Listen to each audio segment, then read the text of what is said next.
some strong players headed up to the stand. Even though it says Guru's weakest, we were talking a little bit about it before the stream. We were like, if you win and you're still Guru's weakest, that's pretty good for your Oshi, right? But let's see, Right. you're hanging your hopes on your favorites right now, and we're gonna find the immediate set dash to start it out.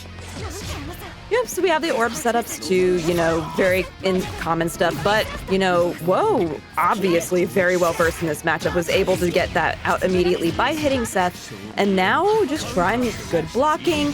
Thanatos, though, did not do all of the blocking that needed to, and Brandanh is finally able to get something started here.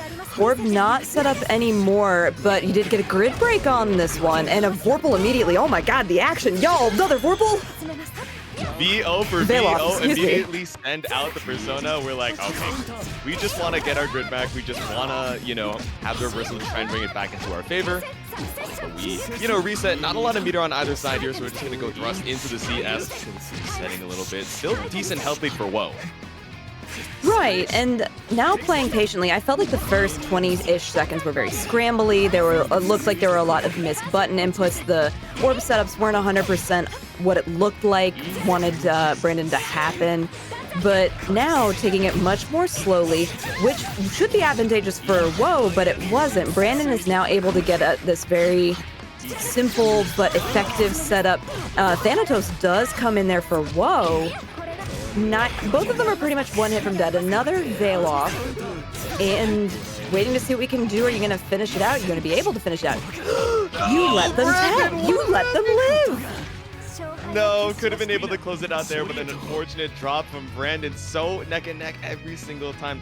Just 15 seconds ago, right? We had a considerable health lead for Woe, especially for Orie, someone with pretty good neutral, right? Pretty good keep away options to try and stall out the rest of that time. So back and forth, but off of dropping that last scramble. First round over to Woe, but Brandanh trying to bring it back now. Sets the orb, 100 meter for Woe. This is good stuff. I like the CS, go ahead. You weren't going to do too much with it anyway with the spacing and, just get that meter. And now, okay, I'm worried about the way Woe is setting up these blocks because they keep using that shield and it's getting a little scary, to be honest. Like, grid break is a real thing. Brandanh looking incredibly strong in this round so far. CS to see what was happening, but Woe takes the turn back immediately. 2-1-4-A, the air summon so good to just be tricky with the air movement and still catch you on the ground, but Brandanh running it down, only needed one more straight hit. Now we're tied up one apiece. We're pretty even on the meter situation as well, right? Woe on the Orie now has the meterless DP, but still having 100 meter for that horizontal DP as well is really good. But how are we going to escape the orb setup? We're just going to mash out 2A. Yeah, not anything difficult. I like the way that Woe is picking very simple and very effective options. Brandanh, though, again with these good Seth combos, being able to set up the orbs. I was surprised that there wasn't another one. There's the one I was looking for, the off-screen one that happens in the corner, because if you forget that's there, you're gonna die. But luckily for Woe, did not forget, was able to get a hit in, and just the walk-up throw. Okay, I like the idea. Yeah, the high-low is good. This is the start of something big, potentially. Roll onto you. You got back row incidented into the corner. Triple overhead with 2 assaults and a 6B. The 6B worked before, so we're going to do it one more time. Just barely outside of the 200 meter. Might have been able to route with the CS to get that extra grid, or that extra EX rather, but still going to seal it out with the Persona Summon after the thrust. Game number 1 to Woe. And as a reminder, in case you are new to TNS or to, the stream in general, for Uni, everything is 2 out of 3, except for winners, losers, grands, which is going to be 3 out of 5. So expect these to go very quickly. Expect a lot of quick adjustments, and definitely be looking out in those 3 out of 5 matches for how the differences in the long set plays, because it's always really fun to see. Not going to get any character switches, not really what I would have expected this early on in the bracket, but I want to see Brandanh take more control of the tempo, because I felt like Woe the entire time was really in control of that pacing. If they wanted it to be slow, it was slow. If Woe wanted it to go fast, it went fast. So I want Brandanh to establish some pacing. Yeah, and like you're mentioning, right, even when we're able to, switch up the tempo in a good way for Brandanh, a lot of these hits are ending up being, strays that aren't getting the greatest offense started afterwards, right? Oh, okay, you got caught up from the air to ground, but how are we going to be able to confirm that into a knockdown that catches out a lot of these Abari attempts on the wake up? And the meterless DP gonna go unscathed here, but Woe really is taking a lot of damage in round 1.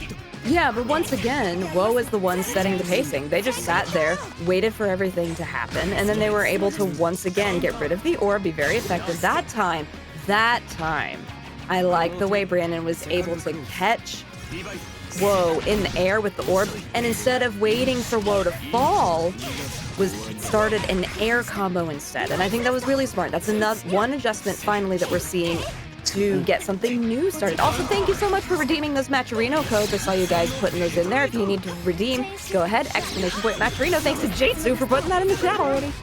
I got you guys. I got the shortcut on the stream deck, and Woe with the shortcut to try and even up that health lead, and then some, putting on so much damage.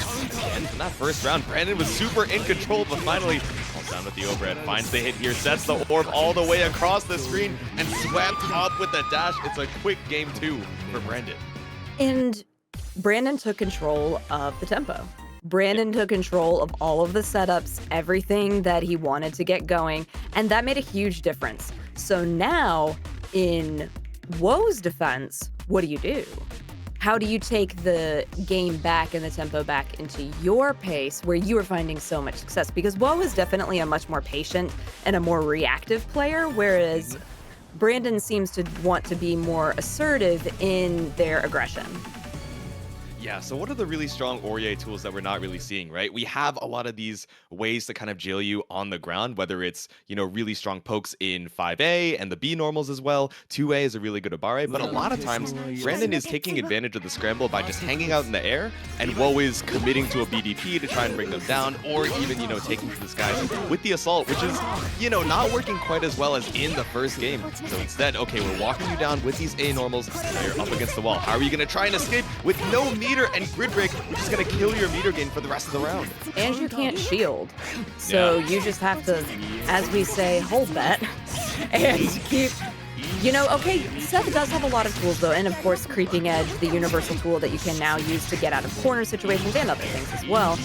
So there are definitely options, but it looked very scary. Ooh, that was unfortunate. We did get another veil off here, but meter, tons of meter usage. Woes unfortunately didn't get anything. It didn't gain them a thing, but you can see them playing really patiently. Unfortunately, just gets caught walking backwards, and Woe, this was their round to lose, and it might be Brandanh taking it away from them.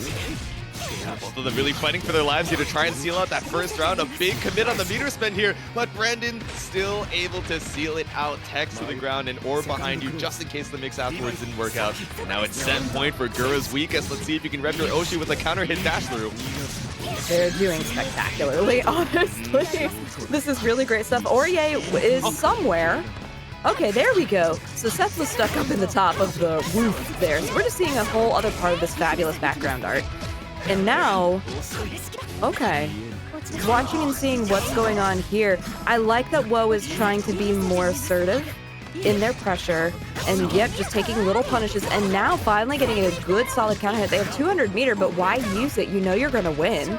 So go ahead, save that for the next round. You come in with 200 EXS, which is great. I like the idea of that EX from Brandanh, but it didn't work out. Yeah, a lot of times in these other round starts, right, Woe has been trying to play a little bit more aggressive, but even with the 200 meter, didn't want to try and go toe-to-toe with the EX, just waste that 100 meter, but Brandanh already able to find the opening and brings it right back. Seals out the cycle for some meter. If you chain shift, 100 meters still available right after. Found off the attempt command grab. No. Unfortunately, okay. Ooh, Woe kind of walked into that bubble that Thanatos is putting out. Get the DP from Thanatos and the immediate follow-up from Woe. This is looking really strong now. But, yeah, Woe has lost these sort of situations before. Orb is out. Ooh, didn't get hit. Really trying to control this. Oh, got hit by the orb that Thanatos wasn't attacking then. Side switch. Oh, that was such sneaky air movement from Brandanh. Yeah, I like that we were still able to seal out the cycle, got some retreating movement, but made sure to stay careful of the Vorpal, but it might be in Woe's favor now, just holding on to the defense. Any opportunity to scramble out with the CS, you don't have 100 meter behind it, but with cancel off the thrust, still not enough to kill with the throw. Okay, oh, I really thought that was going to be an opportunity for Brandanh to get in, who is grid broken right now. Okay, did the double jump, and then what a tricky bit of movement, and is able to close it out with 1 health and a dream. Brandanh is able to close it out, clutch it out, and things like that, which is always really fun to get to watch. And I mean, I love Linne. She's a little hamster. She just goes rolling and it's great. But Phonon is also quite potent in UNI2. I mean, she's been potent for a long time, but as the perennial zoner character of UNI2, you know, especially if you're new to the game, you might think, oh, maybe she's a little slower or whatever, doesn't have mobility. Nope. Definitely still able to maneuver around the screen, but I don't know, if we're talking mobility, we're talking about speed. It's hard to beat Linne, the nutty, young, crazy zoomer, NYCZ Brandanh himself, already pushing LuFL over to the corner, but still able to make his way out just barely, but again, straight hit, DP coming out from KaiAi to anti-air. It's a full confirm for round 1. the thing with Linne is, and you mentioned it, like the speedy little zoomer. I mean, granted, she's also several hundred years old, but she is such a fast character. And if you let her, talking about tempo and pacing, if you let a Linne player get their timing established, you just are going to let them run all over you. And Linne has so many tools that allow her to become that speedy character. You know, she's got more jumps than most of the cast, and she's able to just run around. She also has like a dash through as well. But now, LuFL's finally getting a little bit of something. Also, shout out to these colors because they are crisp. Getting a little bit of something, but that DP, I was gonna say that DP is incredibly punishable if you don't cover it, and they did a really great job doing it. The first time they were able to cancel it, the second time they were able to CS it, the third time they had nothing, and KaiAi was able to punish it.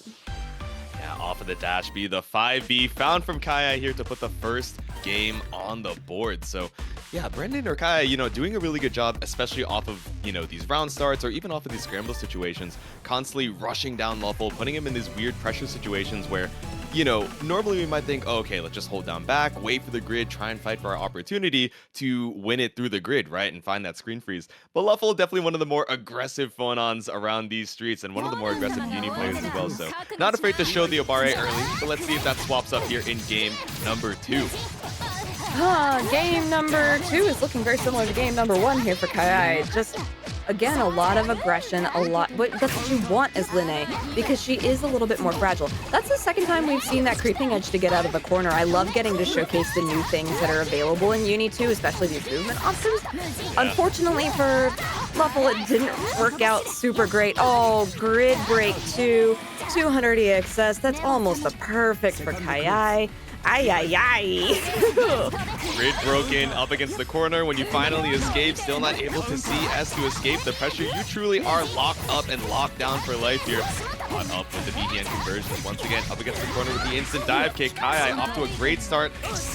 Okay, pretty even on the meter, but back row gonna be able to stabilize this round at least. Nice tech on the gold throw. You do have a little bit more time to tech that, but you know, it still is testing your awareness. How much are you paying attention to what's happening now instead of reflecting on what has happened previously?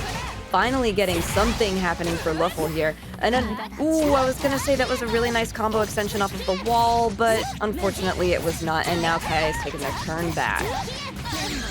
Unfortunate drop here, and once again, KaiAi really has not let any of these go, right? Whether it's 6xp with no resources behind it, any opportunity that LuFL presents, any gap in his pressure, constantly finding those ways to try and interrupt, but CS right behind it, staggers pressure with that chain chip, and now still a decent amount of health to go. I'm worried for LuFL in the way that they're using these DPs on Phonon, because if they don't have a CS or if they don't have a cancel ready, they're going to be in big trouble. But this is actually looking much stronger for LuFL. They're sitting with that 200 EXS and then pressuring KaiAi into the corner. The thing with the corner pressure on Phonon is that you can vary that pressure so excellently that it does make it difficult to find an opening, but KaiAi clear. My favorite's Merkava because everybody loves noodles. It's the battle of the big bodies here as we head into another top 8 qualifier. Like you said, Jadelyn, it's Tanasinn versus DeerSkin for game number 1. Yeah, and we got a great Mika theme in the background. So, you know, Wald, the big body, we always think of the big bodies as being really slow. And yes, his walk speed is slow, but his aggression is not. And he is able to do so much, especially with the new moves that were added for UNI2. When he throws rocks at you, and when he's basically got slide head, except it actually does damage, which is terrifying. He's got some incredible potency and just is going to slap DeerSkin out of the sky and said, buddy, fly back to whence you came. Still 100 meter in the bank, but AV, yeah, only really able to cancel into an IW there, but just going for the knockdown. It's towards the end of the round, so you really don't have to worry too much about the grid, especially with the life lead as big as this. So we're going to cash out in the CS, all the meter in the world. Ooh. DeerSkin has 1 health and a Merkava Dream, and you know what? Sometimes that's all you need to actually get some combos started here. Going to be able to continue to extend. It did win the cycle as well. I'm curious to see when they're going to CS, if they're going to. Oh, no, just gets elbow dropped. Unfortunate. They were making a little bit of a comeback, and I kind of love that. Yeah, I mean, with a health lead like that, right, even with the tadpoles on top of you, you're like, okay, surely you're going to give me an opportunity to try and mash out here, right? So Tanasinn taking that first round, but a better start over here for DeerSkin. Yeah, I like this. I like the sort of IAD things that they're trying to do here. Yeah, using that AB in the middle of it to make it safe, because when you're done with that, you will, you know, be able to actually block, which is great. But Tanasinn, such a storied and well-versed player, not getting tripped up by anything, and then just going to use the EX there in the combo extension. Did you want life? Baby, you don't have any. That was 4.3k, and now you get that 720 spin to win. You're just stuck in the blender. Go, ground pound, 200 meter available for the IW just to seal it out. Could have done this earlier, but just wanted to show you that we have the sauce for game number 1. Straight back down to the earth. It's Tanasinn 1-0. I really love when Waldstein players make Waldstein look like one of the fastest characters in the game. Yes, he does have gigantic, massive claws, and he's able to reach really far, but when you forget that his walk speed is the slowest in the entire cast, when you can forget that because the person piloting Wald is so talented, I think that's one of the highest compliments to the player. Yeah, it definitely gets a little terrifying, right? The big body grappler, a little slow on the walk speed, but still able to, you know, maneuver around with a lot of these universal mechanics. Speaking of, tried to use a universal mechanic in that shield, but DeerSkin gonna catch it out. Yep, alright, this is looking very similar to round 2 of game 1 with the corner pressure. DeerSkin doing a really great job trying to create the pressure, but again, we're seeing a lot of creeping edge. We got the AB follow-up from DeerSkin that time. Tech as well, getting a little bit of a... They were trying to compete with the grid game, trying to prevent Tanasinn from getting Celestial, which did end up working, so nice awareness there of the metagame of the grid steal from DeerSkin. Deer getting skinned over here in the corner, already evened out the life lead. CS available for Tanasinn with 100 meter behind it. Still got a lot for DeerSkin to try and escape with the 236C, but knows that you're afraid of the meter, respecting it as you're stuck here in the corner, so we're gonna get the side swap. No meter required to spend the reel back into the SPD. SPD emergency, and there's those rocks. It looks very similar to how slide head works, but it does some more damage, and it does disrupt the way that you're standing. Oh, really good stuff there from the beginning of DeerSkin. Are you going to be able to close it out with this combo, or do you need to spend the EXS? Yeah, you would have had to spend it. It wouldn't have quite been enough, but that was a worthwhile way to spend that to make sure that you could go ahead and get that working. Yeah, I like the routing there, right? You were able to wait and, you know, comfortably hit confirm up until the last say, oh, is the scaling gonna let me kill without spending the 100? No, it's all good. We have Vorpal anyway for the mail-in rebate, but we cashed out on damage, and now we're cashing out on taking a lot of damage here as we need to end it. Now once again, we go for the empty jump, baits out the shield. Yeah, this is good stuff. Tanasinn is doing a great job punishing basically that entire round. He said, never again, you will not have this. And now the corner pressure coming out of Tanasinn is just palpable. It hurts. Yeah, you're dead. Perfect as an answer for that round from DeerSkin. I'm interested to see round start here to see what happens. Okay, yeah, nice cancel too. I'd be a little bit afraid, but DeerSkin is the one who's able to capitalize on those whiffs from Tanasinn and going to start this corner pressure up for themselves. The thing that's been working so well for them. Yeah, once we're able to succeed on this round start, right? Even Tanasinn, one of the storied wall players out here, still falling into a little bit of this Merkava pressure. It's set point for Tanasinn and escapes here with the 3D. Barely took any damage. Well, a little above 50%, right? But still, on the Tanasinn HP, that's still a lot to work. Oh, yeah, definitely. I mean, Wald has the most health of any character in the cast, so you're going to be fine. Oh, 1, 2, 3. Ouchie, that really hurts, you know. Granted, it's a difficult input, but it does do a lot of damage for that one particular input. Now, as was said in chat, Tanasinn making Grappler Nation proud, to the window, to the wall, to the other wall, and now till Merkava falls down this wall. God press for the corner carry, scooped up here into the CS. 100 meters still available for Tanasinn. Scaling looking a little rough, so I think we save the EX for another reset. We run up for the grab, and DeerSkin falls down to the loser's side. So Defiant did a little stream, breaking down Orie, says she's got a lot of good tools in this version, while takes a little bit of finesse to, you know, try and pilot here. Wants to prove that heading into TNS, winner side top 8 against KaiAi. Right, so this is going to be, I know exactly what you were talking about, Jitsu. That tier list was really interesting, and I was curious to see Orie up that high, but you know, when those tier lists from other countries, other regions do come out, it warrants another look at the characters. It's a really interesting thing, the way that the meta can shift just based on perception. And KaiAi, seeing them again, the nutty young crazy zoomer, as you said so wonderfully earlier, unfortunately being punished here by Defiant. I think this is going to be interesting that we have already seen in Orie, and now in the hands of somebody as masterful as Defiant, how that Orie can change. Yeah, I mean, we've had years to try out so many of these different characters. Even though UNI2 is a relatively new installment, right? Especially with Clear being out for so long, you have a lot of time to develop a lot of these secondaries. But of course, again, due to UNI2, that meterless DP available for Defiant and for Orie here, swaps you back up to the other side with the C thrust. Still got some more meter behind it for the CVOIW. Ooh, buddy. The thing about this game is that if you still have health, you still have a chance. And KaiAi with that 200 EXS is very scary. Like that. Oh, heavens to Betsy. I think the starter was pretty good as well, so I was going to say the scaling should be fine, and Defiant is down around.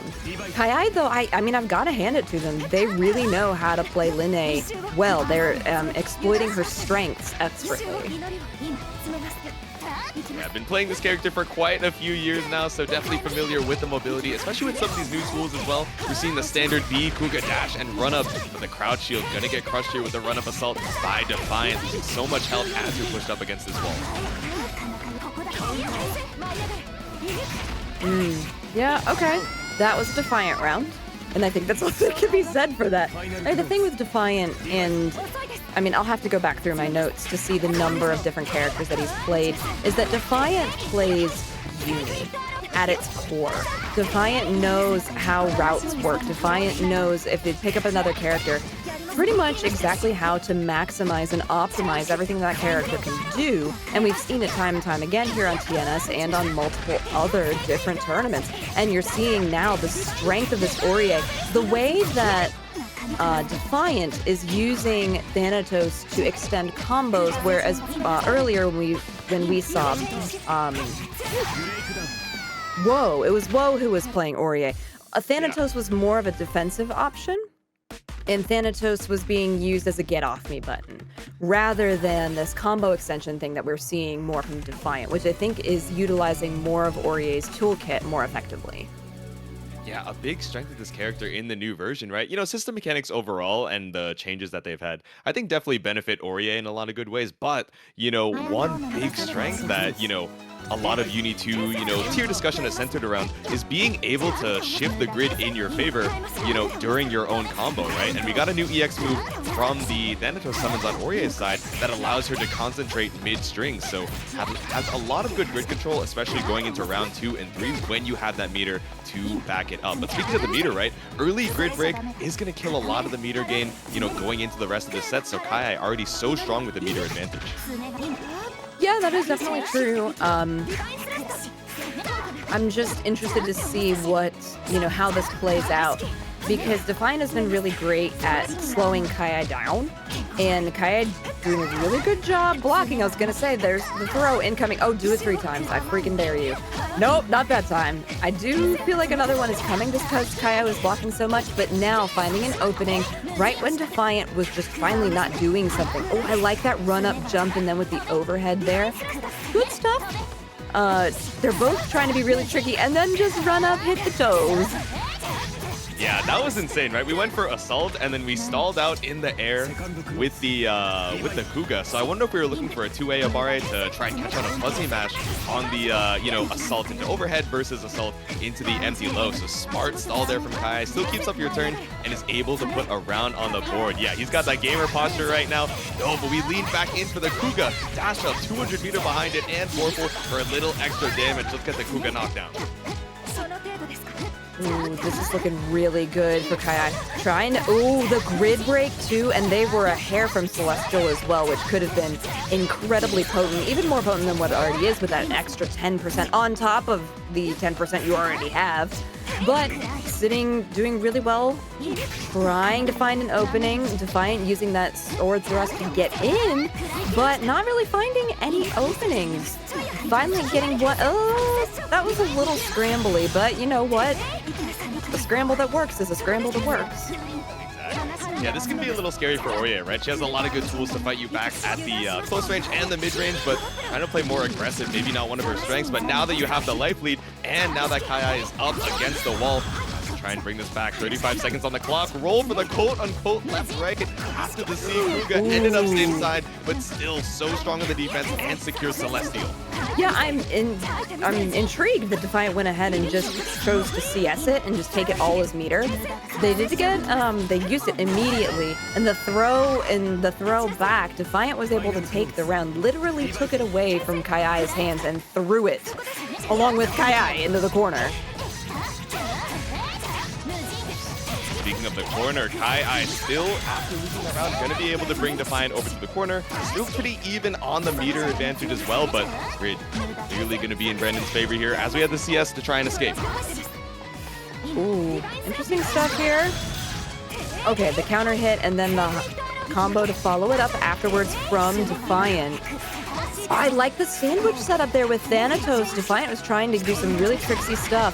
And then the double overhead into the DP. This is looking really nice from Defiant. But KaiAi is definitely not out of it. Finds an opening of their own. Really would like to put one on the board of their own. Does have this 200 EXS. Won the cycle as well. If they want to eat all that meter to get 200 again, they could. But the spacing, just right out of the range of... But just barely in range for that thrust, right? The disjointed advancing move, able to start combos as well, but even just as a stray hit to hold down this space is so scary. Really a life lead on the side of KaiAi, but quickly clearing that out with the thrust. Now KaiAi has to make a move. 30 seconds on the clock, 200 meter in the bank. Ooh, yeah, they're both feeling it. And Defiant knows all they have to do is wait. So KaiAi has to find the opening. We're at 20 seconds now. It's not often we go to the clock on these ones. What incredible shielding out of Defiant. The backdash, though, from KaiAi does not get caught. Ooh, that was really, really scary. And then just the sweep, but potentially still another... Nope, you got kicked in the face. So there was one more interaction, but Defiant, man, Wald has... Yeah. Baby, you better not, because Hilda has that on lock. They're able to do so many different things from the air and her force function is humongous. But if Tanasinn plays his cards right, Tanasinn can totally dismantle Hilda. Just looking for that one opportunity to make your way in, but runs up just barely in the close range to close the space just for UntoldMelody to TP over to the other side either way. Question, is UntoldMelody doing a Fox VTuber color? Every time I see this skin, I think that. I'm not sure. It might be Fox's OC.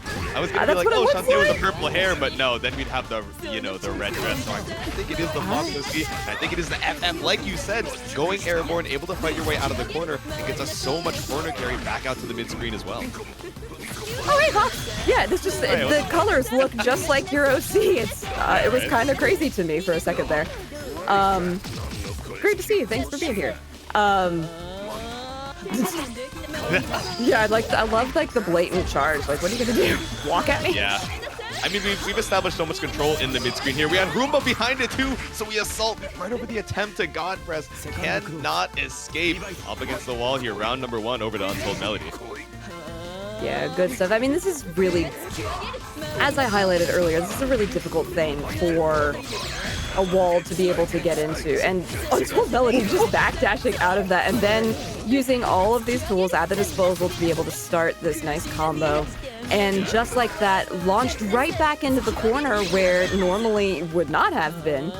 And at every single turn, UntoldMelody is making sure that they are trying to win the grid cycle. Didn't win that one, but they're doing their best. Really not a lot of help left here for Tanasinn in this potential final round. 100 meter though, just trying to wait it out. All the spikes, all the pinwheels, everything you can send, the kitchen sink. And you have such a big health lead here. 60 seconds on the clock is a long time for Tanasinn to try and bring it back, but caught out of the dash. So much backwalk. You're waiting for the hitbox to come out, and finally it does. Game number 1 over to Melody. This is sort of like on paper how I envisioned this going down. But, Tanasinn, when we saw him playing earlier, I mean, that was a quick 2-0.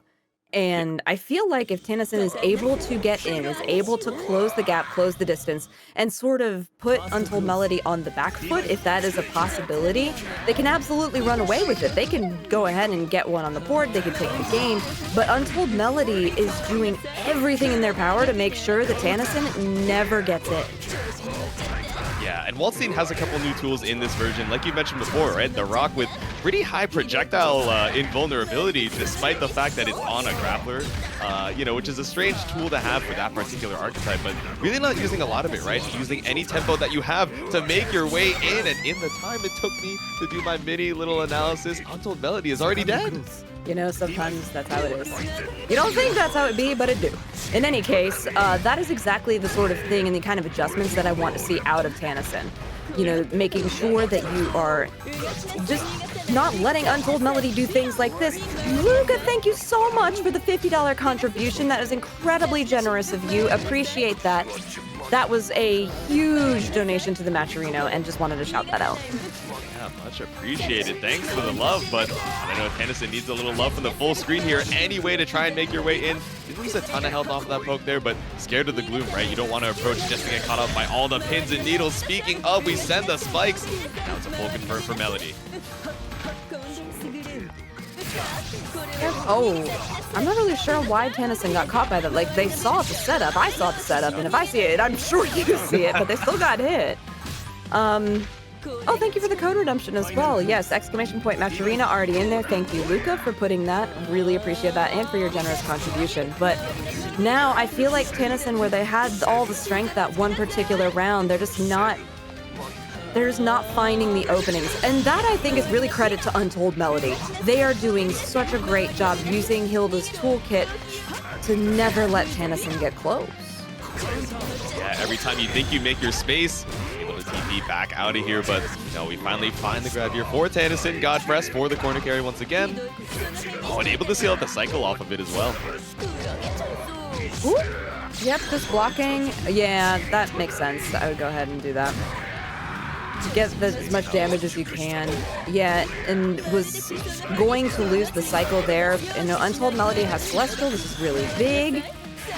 Oh, Yes, into the golly. Roomba, goes for the low option, caught out here. Oh, and we set out another Roomba red beat as well, but still, that coming out here from Tanasinn. Rough situation, it's set point for Melody, but caught off of the jump back scoop. This may be able to, yeah, this will work, especially with the cancel into the EXS. That was a great use of meter, really smart stuff. I was holding my breath for a lot of that, and a lot of it was because UntoldMelody just, they're really scary on this Hilda. I like the way that they're changing up the options that they're using. Hilda has so many different inputs that they're able to use, and they're just, they're really expertly weaving them in and out so that Tanasinn has to change their block strings up and figure out where that they can press a button effectively so that they're not getting, you know, trapped on things. Mm-hmm. Yeah, it's funny that, you know, in this lobby screen, we see Melody immediately go for the rematch. Says, no, run that back. But Tanasinn taking a second to catch his breath, even though he was the one who won that game, saying, all right, fought for my life. I had an amazing read on that jump back trap. Now I got to lock back in. Game number 3 here in winner's semis. All right. I like the way that this is starting out for Tanasinn. Much stronger. I mean, if Tanasinn is able to get in before UntoldMelody is able to, you know, put anything out on the table, great, good stuff. A heck of a lot of grit on the side of Tanasinn as well, and just, I'm not really sure what that was supposed to be, but it didn't work out. No big punish on DP from UntoldMelody, but not sure that it matters. Unfortunately, Tanasinn doesn't have that really great positioning that they had, and they're operating more at optimal Hilda range, which is unfortunate, and now we're seeing that as UntoldMelody is able to confirm into this combo. He got a big life lead to try and make up. Tries to bait out the 3D with the delay after the gloom, but still not able to punish it off the scramble. Tanasinn finds the SPD and not only brings you to the corner, but brings you to set point. What a counter to start that. I was liking the idea of Tanasinn with the jump in, and UntoldMelody was like, perhaps you didn't. And they did not. And then a grid break too afterwards. This is a lot of damage coming into Tanasinn, and every time I feel like Tanasinn has the read on the match, UntoldMelody pulls a new trick out, and by trick, I mean they're just doing a really good job varying their pressure and their timing. EX pins. There's meters still available. Yeah, we got grid broken pretty early into the round, but because Tanasinn had such a commanding round 1, right, in this game number 3, the meter penalty not really hurting too much off that grid break. So slowly making our way in. 50% HP down, but health's a resource. If you still have one in the bank, you can still make your way through. But trying to wait out the 3D, jump back into the dive kick. EX cancel for UntoldMelody. You have to be really careful using that creeping edge, and we'll get back to why that is important later, because right now this is potentially a big turn for Tanasinn. They did win the cycle, they do have 200 EXs, they're going to spend 100 of it here, go for the spin cycle, and the hard knockdown as well. Set up, ooh, just do it again. Yep. Great idea. If it works, it works. They won the cycle a second time. They're going to be able to convert all of that into meter. Throw once again with a crush. What are you going to do? Oh my god, just Oh, I was scared we were going to go into the immediate reset with 100 meters still available for Tanasinn. Didn't want to spend the super blast just to give you enough time to react. One touch on either side. Tanasinn, one SPD away from sealing out the set, but Melody has to give you the opportunity to first push back. So far off of the block string, but no meter left. Melody, how are you going to close this out? I don't know. It's only 30 seconds. Oh, just an overhead? That's it? Sometimes that's all we need. Just wait it out. We know you're looking at the TP, but wait it a little bit longer just to throw off Tanasinn's timing there. And that brings us to final game. Final round. Scooped up into the corner. It's looking like deja vu of the last one. Yeah, it kind of is. Oh, golly, that hurt me from over here. But this is a lot of damage coming out from Tanasinn. And I like that because every time this happens, UntoldMelody has to work really, really hard to get out of this. What a counter! And the breakdown with a perfect Tanasinn answers back definitively. And with that she has stances and other things to, you know, deal with. Merkava, as he screams into our ears and blesses us all with that wonderful thing, is able to manipulate his fly speed, which is something that you have to really watch out for. But Boom, the one opening this up pretty immediately. And Boom can punish Boom, Yuzu can punish a lot of the things that Merkava can do. Yeah, Boom having the sponsor tag of LOL is so good. And I'm realizing DeerSkin also has the in-game title of a little dumb-ass carry, so, I noticed that. I think he does indeed know. Finally able to find the hit here, chomping on up with a 2A. Takes these guys in the dive kick conversion. It's interesting for these characters and the new tools that they got in UNI2, right? Yuzu has the 2FF, which is a really good anti-air, while Merkava got, a couple of changes, one of them being easier access to flight. So speaking of, we're taken to the skies, we jump back to try and go for the air-to-air. Didn't want to spend the grid on it, but still gets caught on the other side with the assault.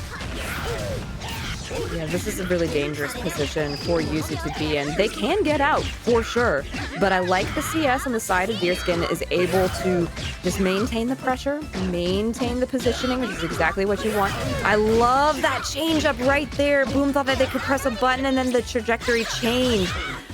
Ooh, nice blocking on the side of DeerSkin. Oh my gosh, this high-low, this is great stuff. Yeah, run away, maintain that little bit of distance, that one advantage that you have. The fireball does come out.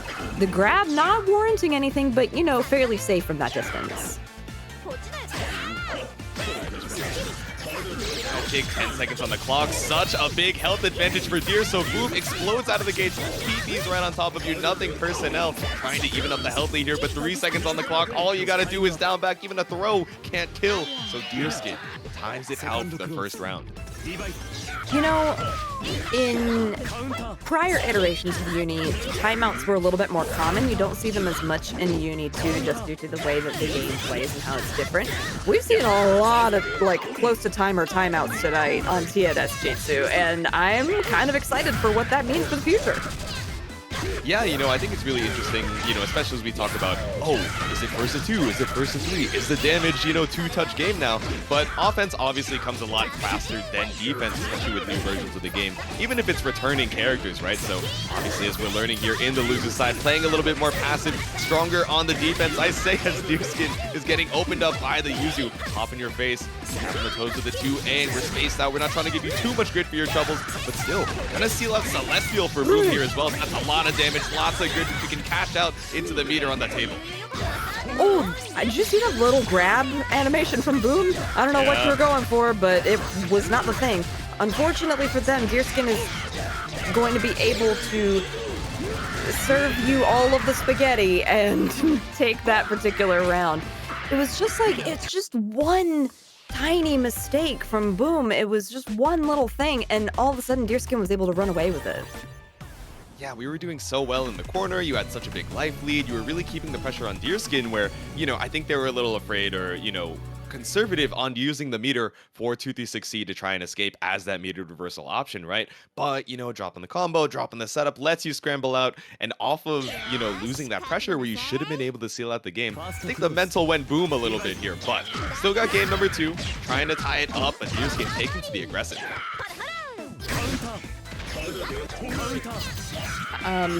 Chat, I don't know if a Merkava plushie exists, but if there is, I will be purchasing one. That is a fabulous question, because Merkava is the boy.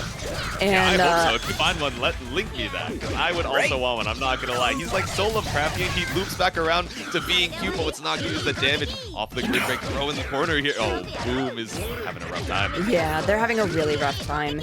Okay, I will say that their defense is going well, and was able to open up right there in that tiny little gap. Great recognition from Boom to be able to find that and get out of the corner and get back in and out of the corner again. That's a user specialty, the in and out burger. Getting all of this damage now, and okay, yeah. Ooh, yeah, chain shift, that was really nice because DeerSkin was able to see the way the Boom was falling and establish the pressure immediately afterwards. But Boom, great counter hit there. There we go. Able to put a round on the board here. Yeah, that CS, you were a little bit too low to the ground to put out a button, so really not committing to anything with the empty jump. But now, both of them taking to the skies, the air dodge to avoid the fireball and the long-reaching arms as well. All right, back down to the ground. 200 meter for DeerSkin. Okay. Yep. Just getting really good hits in here. Very solid combo. Yep, go ahead, spend the meter. That sounds great. 5K, that is nearly half of Yuzu's life. Really good things there. And, you know, I always think it's important to point out because there is no, like, health regain for most of the characters in this game. So when you take that 5K, you're out that 5K. We got 200 meter in the bank for Boom here. In a pretty strong position to try and seal it back out. You escaped the corner, but at what cost? Still able to find the hit here for DeerSkin and AB. No IW behind it, but it's a clean knockdown that gives you so much corner carry and the long arms reaching to the heavens. DeerSkin on set point.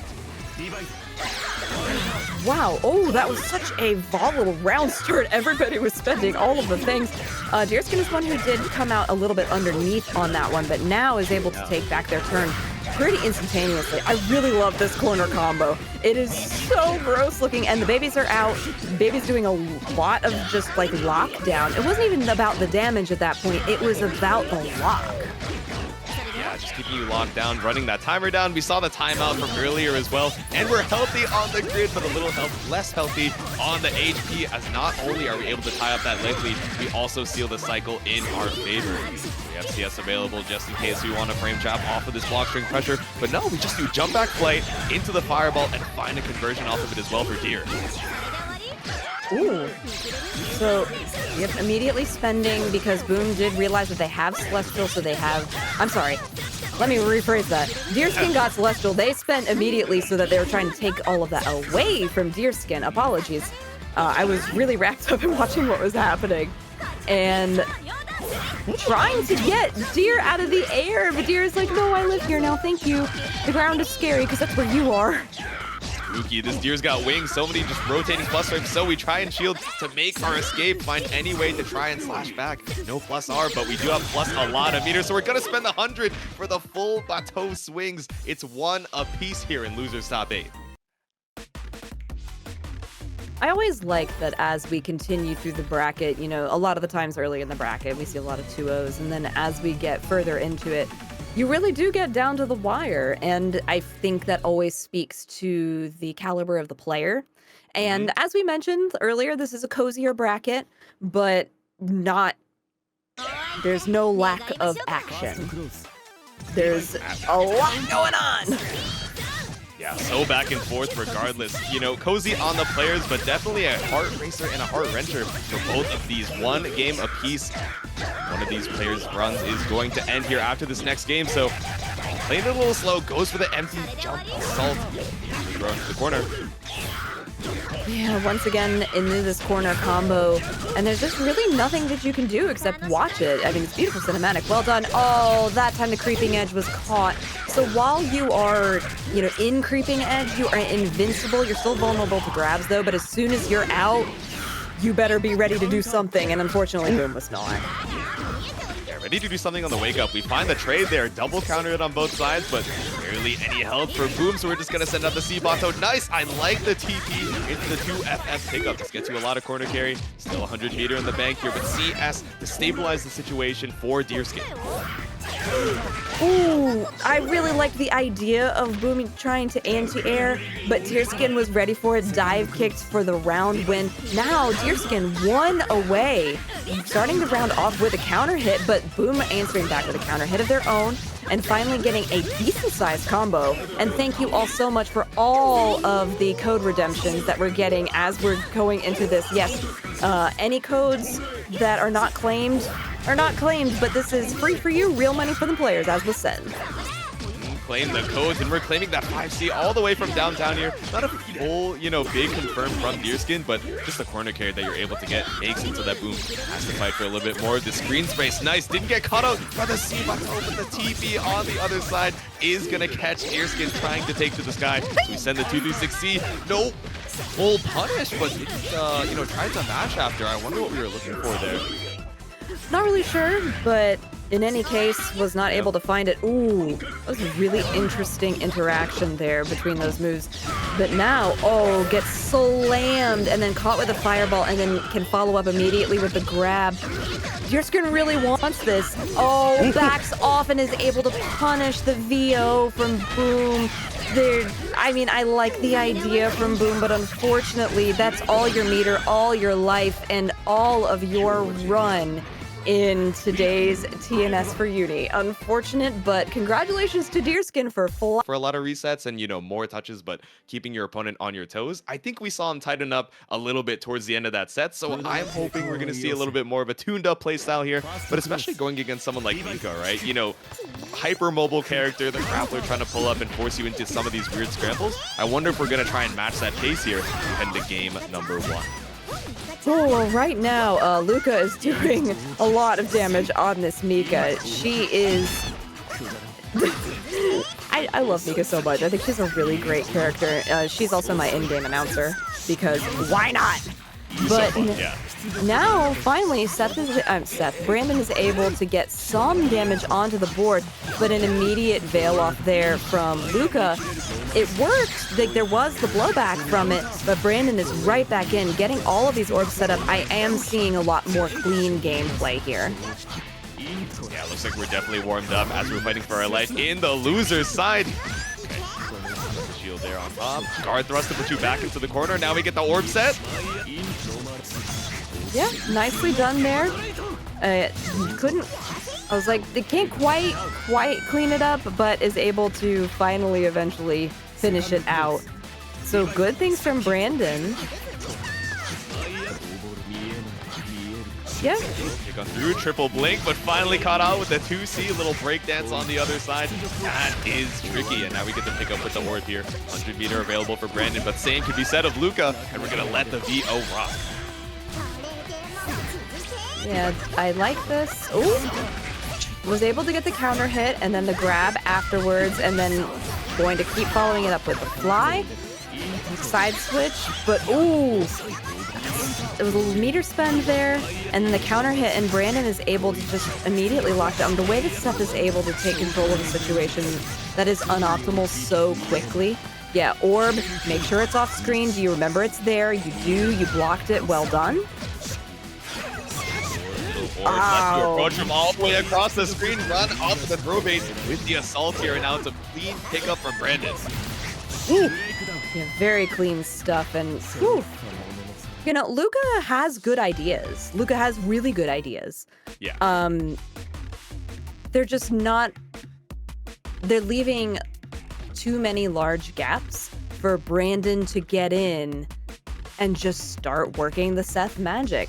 As soon as Brandanh can get in, start doing the cross-ups, start doing the orb setups and things like that, I feel like Lucca really, really starts to struggle. Yeah, and in the end there, that was such a smart VO bait. Just knows that when Lucca has the resources to look for the VO, especially as they're up against the wall, all we have to do is look for that VO bait. You're going to spend the 100, and I get to run out the entire timer, you know, because I have that defensive read on you. So, game number 1 over to Brandanh. Let's see if Lucca can stabilize the situation. I say they get caught with ground start strike here for Brandanh. Yeah, really great stuff here. Oh my goodness. Brandanh is certainly feeling it. I love that, you know, I mentioned before, it seemed like the gameplay was a little scrambly, and now we're seeing just very clean combos and just so much more calm, and I love that. I love seeing character growth. It just makes me really happy. But in the meantime, Lucca is doing their best to do something, anything. There was a CS in the air from Brandanh to see where that, you know, Mika was going to end up, but didn't get any combo. Doesn't matter though, because Lucca is able to take advantage of the way that Brandanh fell and finally just get some more damage. CS on their side and punish afterwards. Can we close it out? Yeah. Wait, Lucca is nasty. Okay, that round we got jump back mash to catch you out of the attempt to blink out of the corner. We saw Mika missiles to trip you up and then land to make sure that we can get the anti-air afterwards. And then we got the bait to close out the round. Okay, Lucca is firing on all cylinders right now. We're gonna fire the gauntlet. All the corner carry in the world. The 100 meter behind it. Clean on the cycle too. Oh, wow, that veil off. I like the idea, but unfortunately it didn't execute really, really well. Oh, no. But speaking of veil off not going particularly well, Lucca's did not, and that's just going to get caught through this entire combo for, oh boy, smash, fall. Oh, this is not good for Brandanh. Brandanh looked so good in the previous round and just gets blasted into the floor. And Mika, sorry, that animation makes me so happy every time. Just It's so silly. It has the same, energy as the Charlotta win animation. She's on top of all the wooden boxes, and they all end up falling. But I don't know, Brandon's game plan kind of falling apart here a little bit because Lucca, I think, has also worked off a little bit of those stream nerves as well, and is now presenting a lot of really good options, on the defense to try and escape how Brandon is, structuring the offense, and also trying to escape the corner, right? We saw the jump back to catch out the blink, and a lot of good air-to-airs that are policing the space that Brandon felt super comfortable occupying in previous sets and even that previous game. I think that's a really good analysis of the situation, Jatsu. That is expertly said. And so I'm interested to see in this one, because a lot of what we're seeing with Brandon is offensive and their defense is where things kind of fall apart, is how do they improve on that? Right now, not a lot of improvement. You got hit. Sorry. Swept up here with the gauntlet grab. Clean on the grid here, and you have more time in the combo to just wait out that grid. Seals out the cycle clean, but gold throw not going to work on Brandon. Down but not out on the HP. Ooh, okay, that was a nice way to get out of the corner and then start your pressure. And yeah, the veil off once again being punished. Lucca, I don't feel like has had a successful VO in the game so far, but I don't think that that really matters. CS happens, kind of went for an anti-air, but the way that Lucca is skipping around like, I'm good, thank you, have a nice day. I'm chilling, I'm good. Able to hold on to the onslaught of the blinks back and forth, and it's scary, right, to try and be aggressive on the defense there. And I really thought the controller DC'd there, bestie, but you were just waiting to hold back the standstill tech. But still, as soon as you leave the ground, caught out with a counter hit blink here from Brandon. That was a tense moment. Oh, I like the idea from Lucca, just trying to jump out, but making sure that they're doing damage on the way out in case they catch something. But the invincible counter coming out from Brandon Seth, but the counter for the counter. I heard you like counters, so we put counters in your counters. And now Lucca is getting a ton of damage in response. The thing is, so Seth, yes, has a lot of output, but still has to hit you more times than Lucca will. And Seth can fall apart pretty quickly just because his health is so low. Punch for punch, it's scary, but not terrifying when you have a good read on the spacing, making sure to avoid that 3D, which honestly I don't think we've seen too much from Lucca as an option to try and escape the corner. So maintaining that spacing, baiting out the defensive option. Now that we've seen so many times where VO gets caught out, which maybe is what you were looking for, still able to bring it to final game, final round. You have the whip cancel after the Mika Twister to catch you with missile on the way back down. Oh, just run. And then I was like, there's no way you're going to run up grab. They did. Lucca just ran up grab, is able to get the grab afterwards too. Great stuff. And then takes it just like that. So Lucca will be moving on to fight. We are now in losers quarterfinals, so we are schmoving, and shout outs to production for making sure that everybody is lined up and ready to go, because we love that, making sure that we never have a gap in the action. But yes, DeerSkin, who's been doing really well on this Merkava, but KaiAi, an incredible showing as the Linne so far. The thing is now, this is definitely where ranges come into play, and where we're going to see, I think, a lot of Linne's movement options that she has as part of her kit, because she has to get in. She has to get underneath those noodle arms.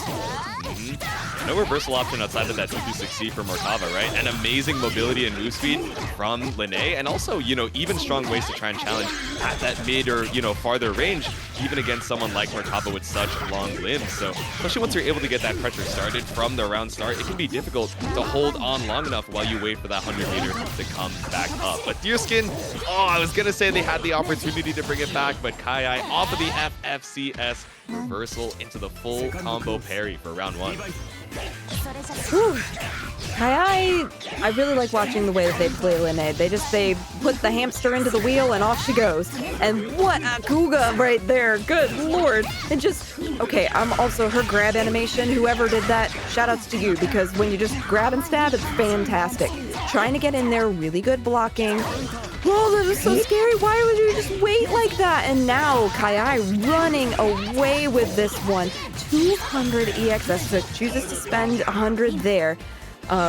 Just has to wait for their opportunity, but also sort of wait for DeerSkin to make their next move. They are going to get a combo. The corner is now DeerSkin's, and KaiAi has to figure out how to get out of here, but Linne's got the tools. Man, that was still so evil. I'm thinking about how, like, 20 seconds ago we got anti-aired by Linne to C, but we're going to get caught out on the dome here. DeerSkin just confirmed into the fireball, but we're going to call it a reset. Baits out the DP from KaiAi, and DeerSkin ties up the rounds. I'm really impressed with that. That's very aware gameplay from DeerSkin. Not that we haven't seen that. Don't do that to me. Okay, we're good. We're good. We're chilling. We're assaulting and running right under it, but we're also getting caught out here in the mid screen. Maybe DeerSkin a little bit too late to press. Okay, yeah, the creeping edge wasn't close enough to the Linne body box for anything to cross through, so that could have been much riskier. Like, KaiAi could have grabbed that and run away with the round.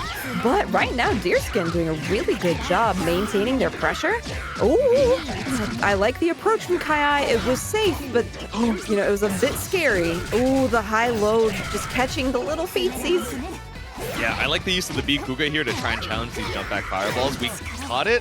You know, we clashed and was able to get the dash afterwards, but still fighting for this space. DeerSkin not afraid to go for this retreating movement that's baiting out the ways that KaiAi is trying to approach. Almost 200 meter on both sides, but CS available for DeerSkin. Ooh, yeah, not going to be able to get anything. I like the idea. Ooh, and a punish coming out from KaiAi. Yeah, they're going to get Celestial too.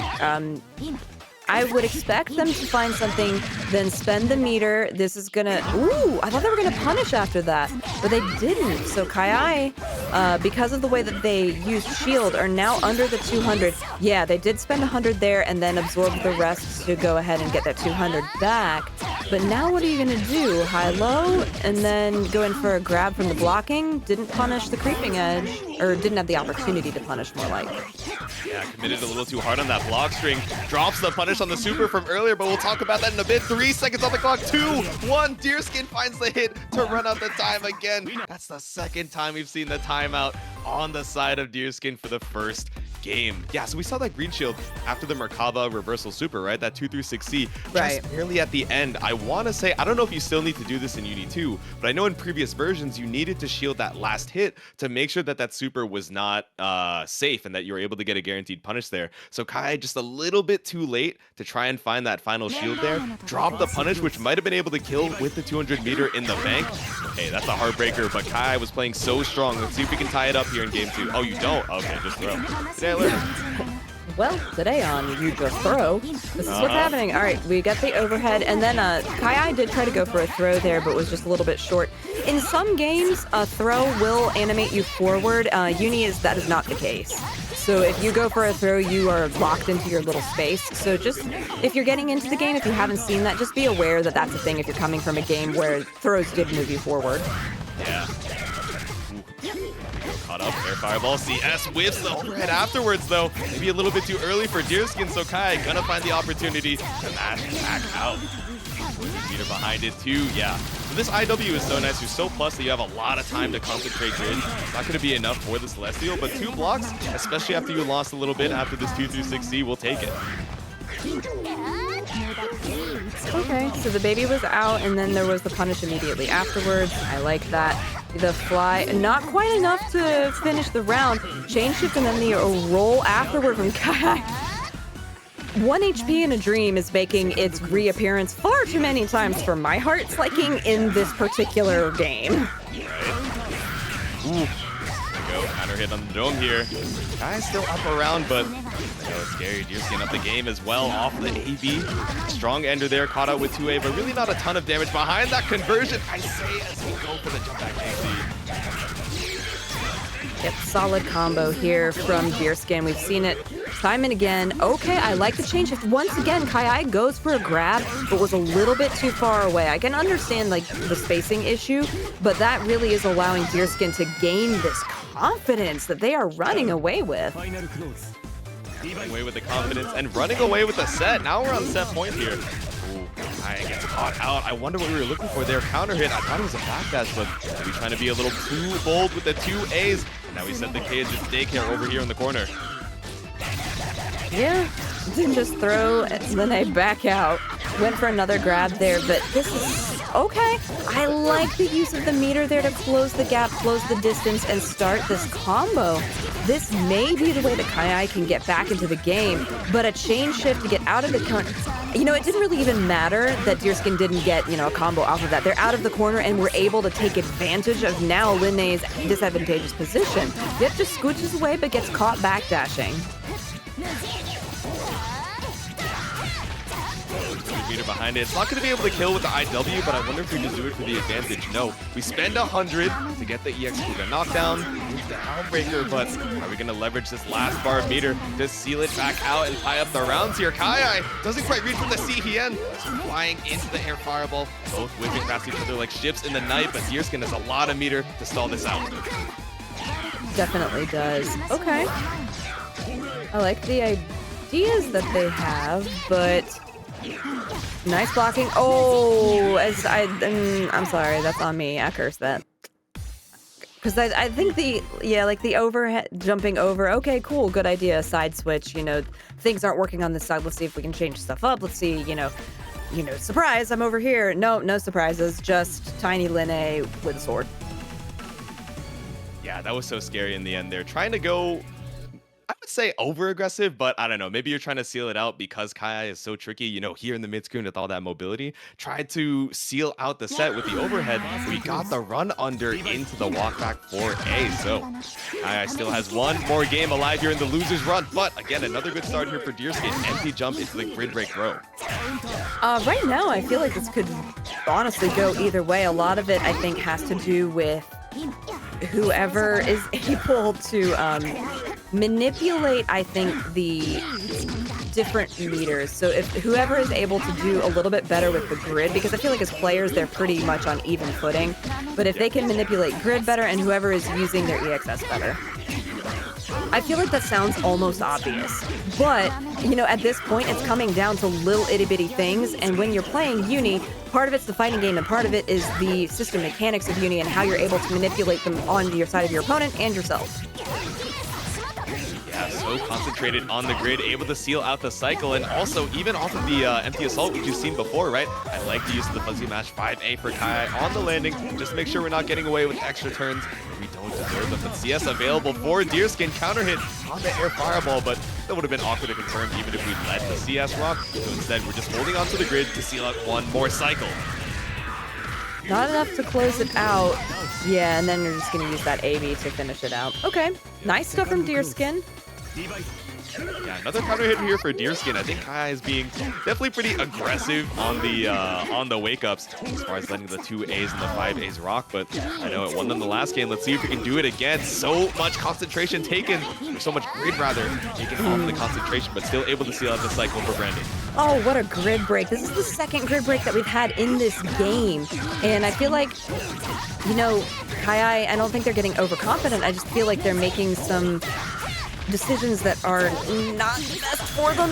This is a nice combo, though. Going to be able to, nope, just get slapped in the face. Just kidding. I am a liar. I was like, this is going to be a great position. And then DeerSkin was like, what if it wasn't? The kids were out. The daycare was in session. And now you're just getting the reversal afterwards from KaiAi. Tap on the dome with a 5A stagger, but still, once again, this 3D is getting DeerSkin out of the corner for free so many times. It feels like KaiAi is aware of this option, but maybe just mistiming it a little bit, going a little bit too deep into the block strings. Finds the hit here for DeerSkin. It's going to be a little too far away for the IW, so we just set the EX for the kids, yep. Yeah, we got the reversal and the punish, but oh no, unfortunately that didn't quite work out. Yeah, there. All right, KaiAi was able to get it. I was concerned because there was a bit of hesitation when KaiAi was like, why didn't that work? That should have worked.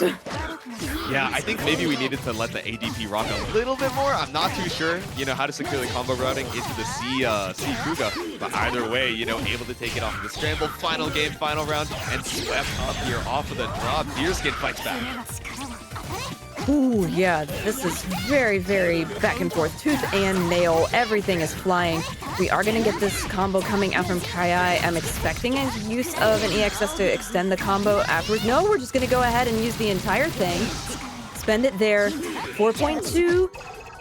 What's the mix? Stare at each other. Oh my gosh, and then the overhead and the chain shift, that's going to secure it for KaiAi, but really could have gone either direction. And let's see it heading into game number 1. Once again, UntoldMelody versus Lucca. Mika's run speed unfortunately makes dash blocking pretty OP. Yeah, she is a very mobile character, but I don't know. We were talking about those casuals results earlier, right? Even Lucca was like, please don't style on me. It was 25-1 at last year's combo breaker. But hey, you've had a year to train up here for game number 1, losers quarters. Let's see if we can change the story. Oh, and finds the grid break throw to start it off too. Oh yeah, she's a fast little potato, isn't she? Oh my goodness. And then the overhead immediately. So yeah, okay, UntoldMelody, I kind of see your point. There's a lot going on here, and Lucca is just doing incredibly with a perfect. I'm sorry, UntoldMelody. I definitely see your point, and I can see where this matchup is advantageous for Mika. Mika missile just bringing us back over to the full screen. Spend for spend, but builds up the 100 for Melody. Yep. Okay. High option. Nice block from Lucca. Guess it's right on the 50-50, but caught out with the stagger afterwards. Yeah, I like this coming back from UntoldMelody. This is really good stuff. And then, yeah, there's the Roomba that you so aptly called out earlier, J2, when we last had UntoldMelody here.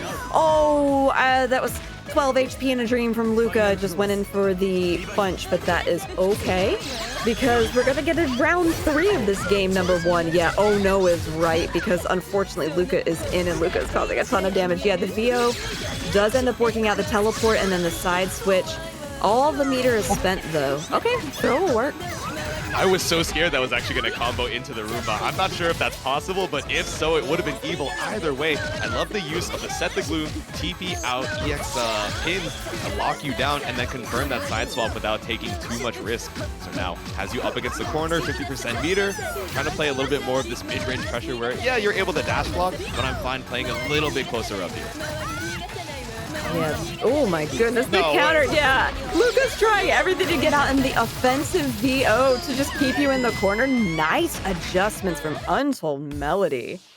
So that first round, I was like, okay, UntoldMelody, I see your point. This is really scary. Lucca's, you know, doing all the things that you were like, yeah, this is terrifying. And then after that, UntoldMelody was like, but what if I remembered that I am Hilda and just started using the toolkit really effectively and didn't let Lucca ever, you know, get that sort of speedy gameplay happen. There was like 1 or 2 instances where it still occurred, but UntoldMelody was able to use, like you were calling out, the use of the EXs, especially with the EX pins.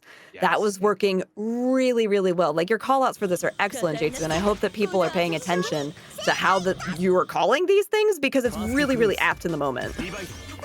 All right, let's see if we can pay attention to how Lucca tries to tie it back up. Again, we try and go for the Mika missile on the other side, where yes, especially off the EX version, you know, sometimes we're catching up Melody, especially in the heat of the moment, but no, just straight from round start, not going to get away with it this time. And we find the grid break here pretty early into the round 2. Yeah, you have to block all of that. Hilda coming in quickly and then just hit right afterwards. And this is the sort of thing I was talking about. Lucca tried to go in the air, and UntoldMelody is now preventing that from happening. The avenue of approach is no longer there. Celestial was in effect for a little bit there, and now, unfortunately, UntoldMelody is stuck in the corner, but maybe not for very long. There's another EX, and then just is able to close it out. UntoldMelody looking extremely clean right now.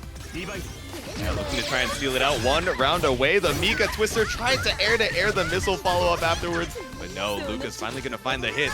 So behind on the meter, but okay.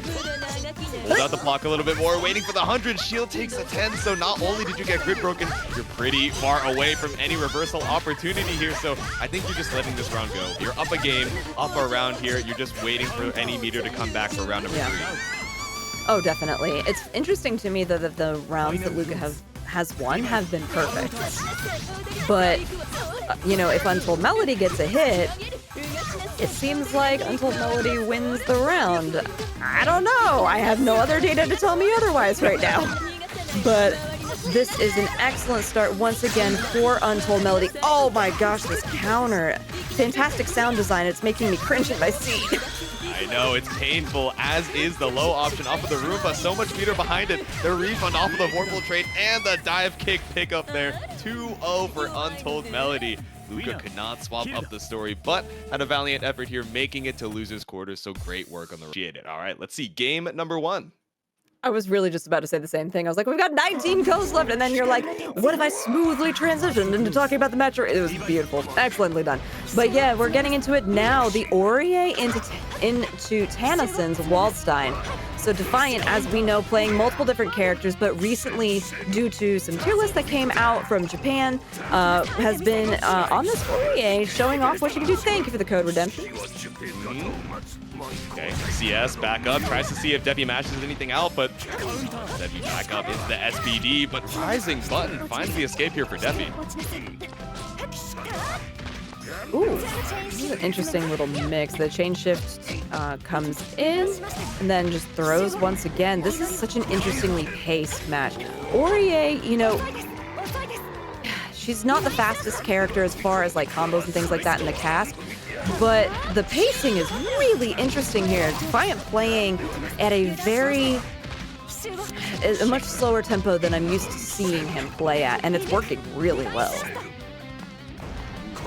Shield there, but it's all good. Wasn't green shield, so we're not going to lose a ton of grid off of it, but what grid is there to lose the double, triple assault to try and bring the cycle back, and we SVD off of the scramble. 3 frames is all I need, and we're going to send the Earthquake out. 100 meter behind it with the shield. Okay, just the back and forth, coming in and out. Oh gosh. Yeah, oh, there it is. And then the grab, and then the chain shift afterwards to continue the combo. Defiant just playing at such this different pacing, again, than I'm used to, but he you know, this is the first time I'm seeing him on the Orie. So perhaps that's the thing to do with him. Tanasinn immediately is just like, okay, I see what you're doing now. If I play faster, maybe you'll have to play faster. Let's go for the 360C, so I like the run-up media assault there from Defiant to take to the skies. Little airborne action here, delay. That's what we were looking for. Maybe a fuzzy match there, but delay, strike, gets the hit here for Defiant. Clean ender into the AB as well. I like the little charge there as well to try and get more grid. They were able to get a grid break on a Tanasinn, and that was a much faster round, and I think that it played a little bit more into Defiant's strengths as well. Ooh, the sweep from Thanatos. We both were just, ooh. Yeah, swing and a hit there. I like the delay into the Thanatos summon. An immediate veil off. You do not want to be on the same side of the screen as Tanasinn unless you're already cleanly in that advantage state. So we find thrust, CS, EX thrust for the corner, I say, but still we send the 360C. Oof, that hurt. We're gonna run up, Defiant and the run-up throws have been working very well in this particular matchup. The sweep from Thanatos does not work out that time. And then the backdash just to get out of the range of those arms, and then immediately running back in on the recovery from Tanasinn to get this corner position. Oh, they're backing out of it now. They're back sort of neutral, but that's fine. Oh, there was a counter, but no follow-up. Yeah, not quite sure how to confirm at that distance, but still able to get the run up. I see the counter hit. We're seeing these deep run-ins on Defiant, you know, on this pressure from Orie, thinking, okay, are they going to go for a grab? Do I look for the tech? And then getting caught out with the counter hit. So game 1 over to Defiant. That was really interesting stuff. I mean, it's good, but it's so curious to see how things are developing now. And I'm really liking, you know, seeing the way that Defiant is playing Orie, but Tanasinn doing such a good job of trying to maintain everything they've got on this wall.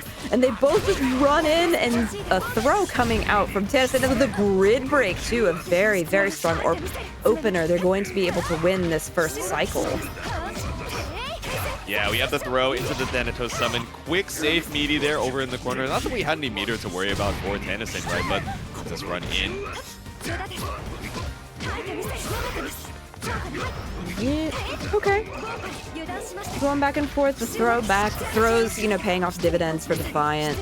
And then there was a triple overhead there, but it didn't end up working out. Tanasinn able to find that grab, and I say grab, but it was actually just like a Waldstein thing. and then going to get this big damage. What's afterwards? Oh, a counter invincible counter right after, and then another invincible TP. That's so mean.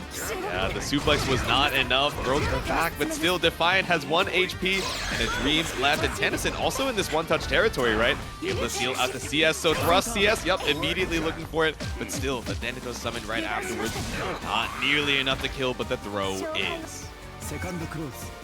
Ooh, good stuff. Like this Lay one. to A. Yeah, gross. Disgusting.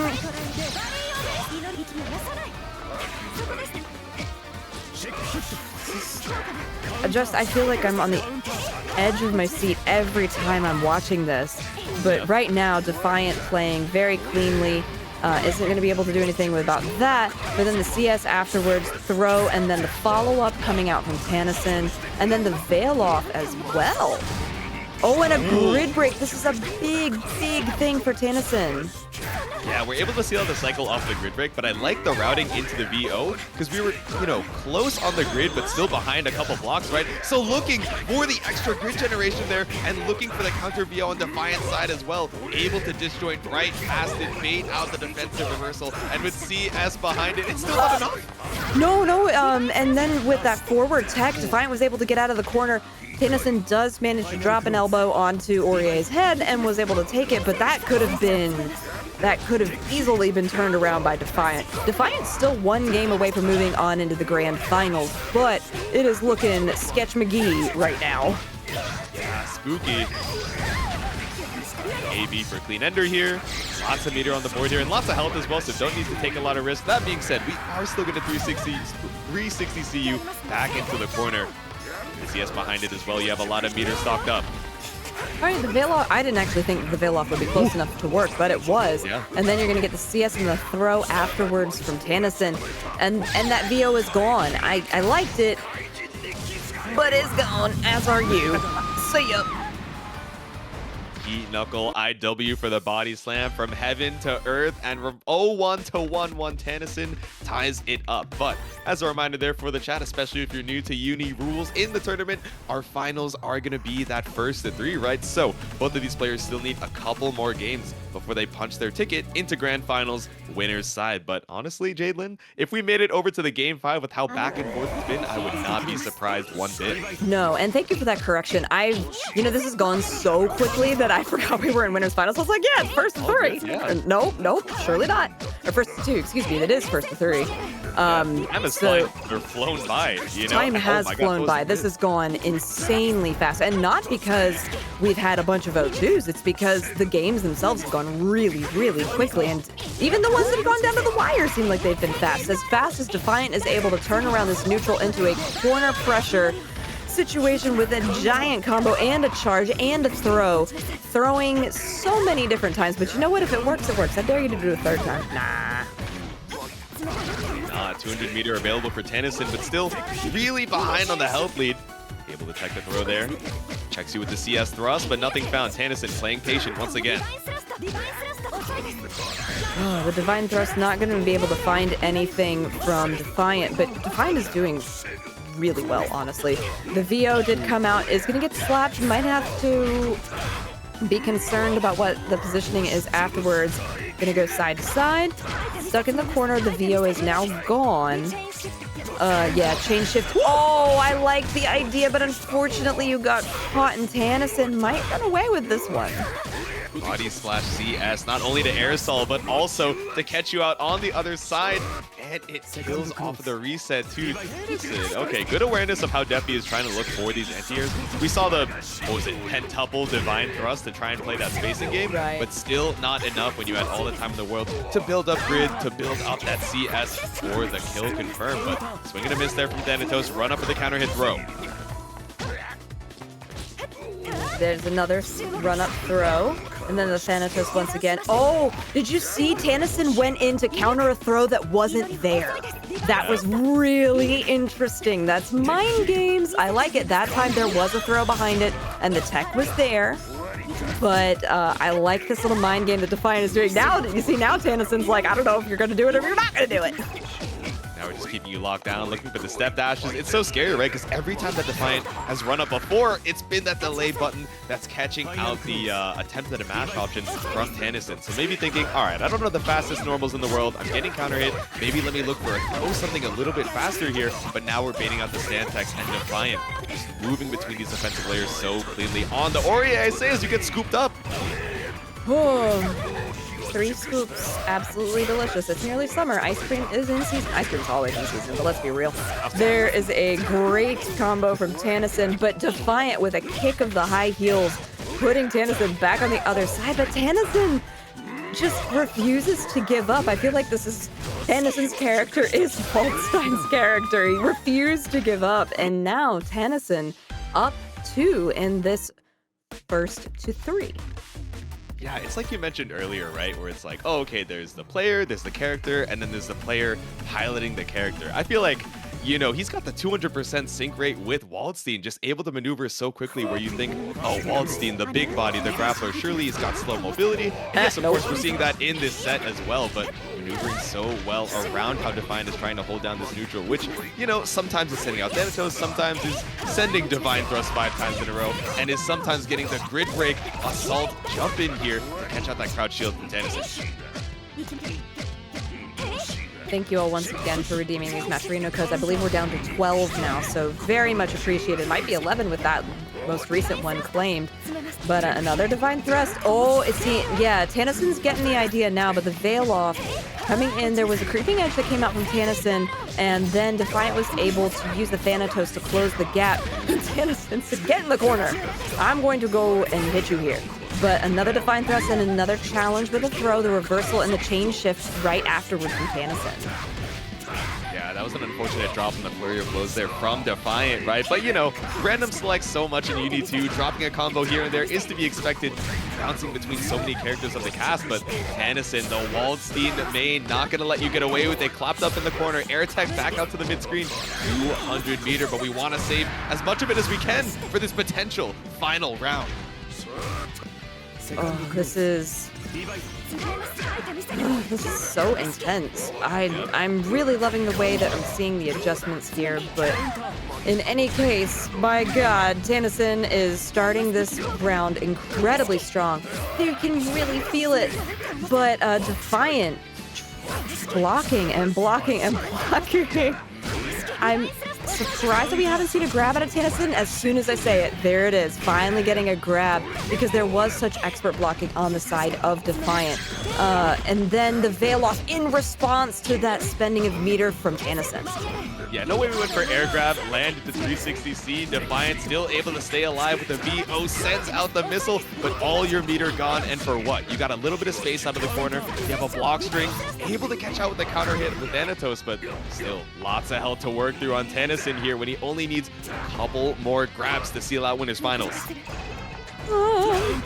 See how much, oh my God, it was like a crane game. Just grabbed that prize and saw it and was able to take Defiant out of the air. I don't feel like it's over quite yet. Yeah, with the throw coming in, the rocks didn't quite reach, but now Defiant down but not out, trying their best to get in there. Oh, this is real scary. This is real scary. This is real scary. There's Thanatos. Oh God.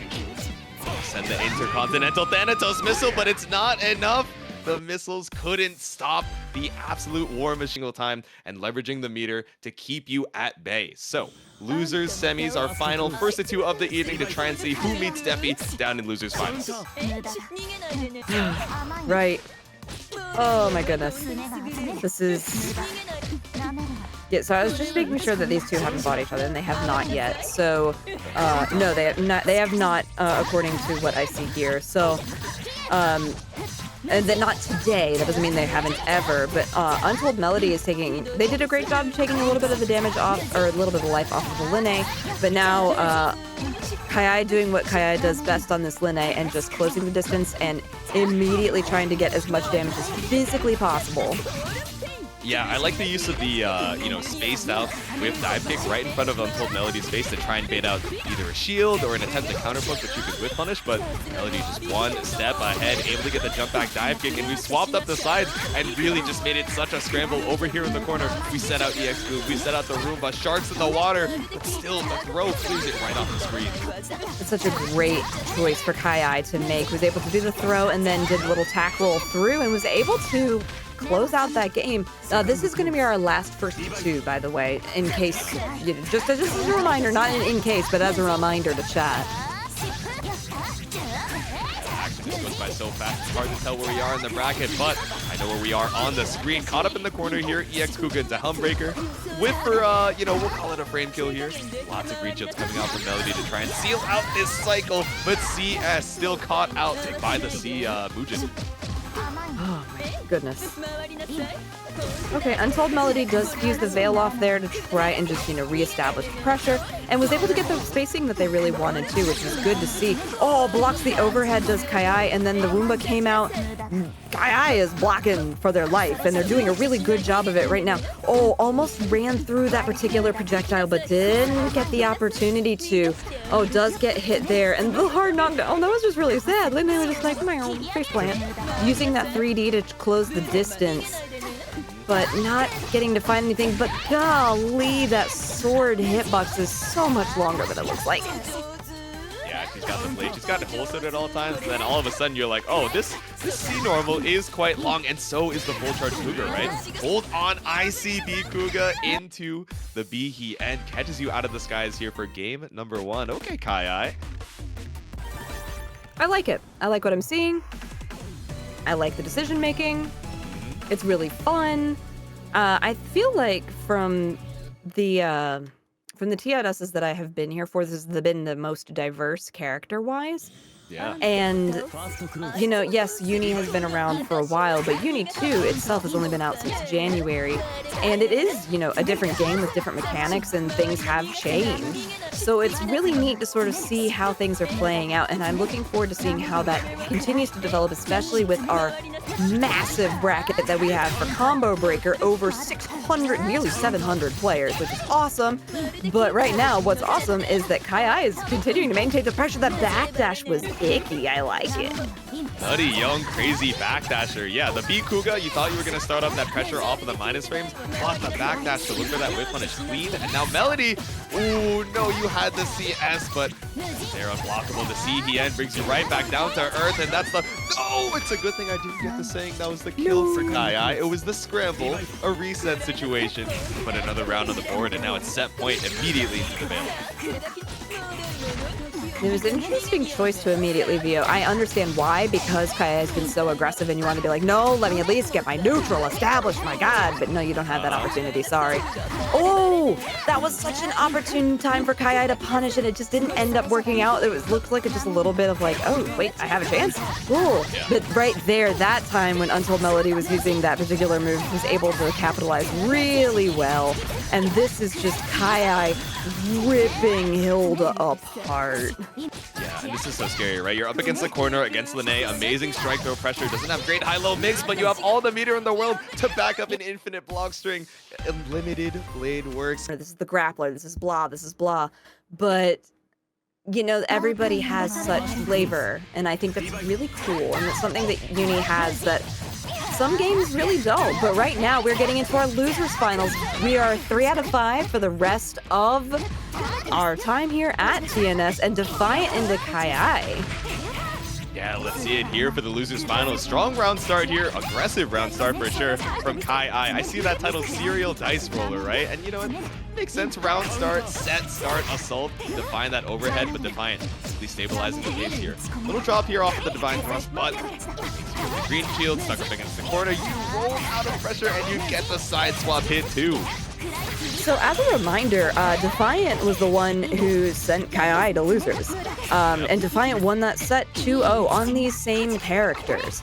So interesting to see that KaiAi has really cleaned up the gameplay and has seemed to figure out a few things. They also might be a little bit warmer, but you know, you're at home, you can stay warm, that's fine. It really feels like that KaiAi, though, riding some momentum and really figuring out where they can get in against Oreo. But I said Oreo, I'm sorry. That's what I call her at home. But now getting in there and finding an opening after that divine thrust from Orie. I like the pickup there. Found the stand shield on the assault, which Defiant, you know, has been doing to run up, of course, bait the protect. Instead, you're summoning Thanatos, trying to catch you approaching right past it with the divine thrust, but these stray hits aren't going to do too much. Looking for the micro concentrates in between, finds the CS after the cycle, and also now you have the life lead, right? So you really don't have to play too aggressive here.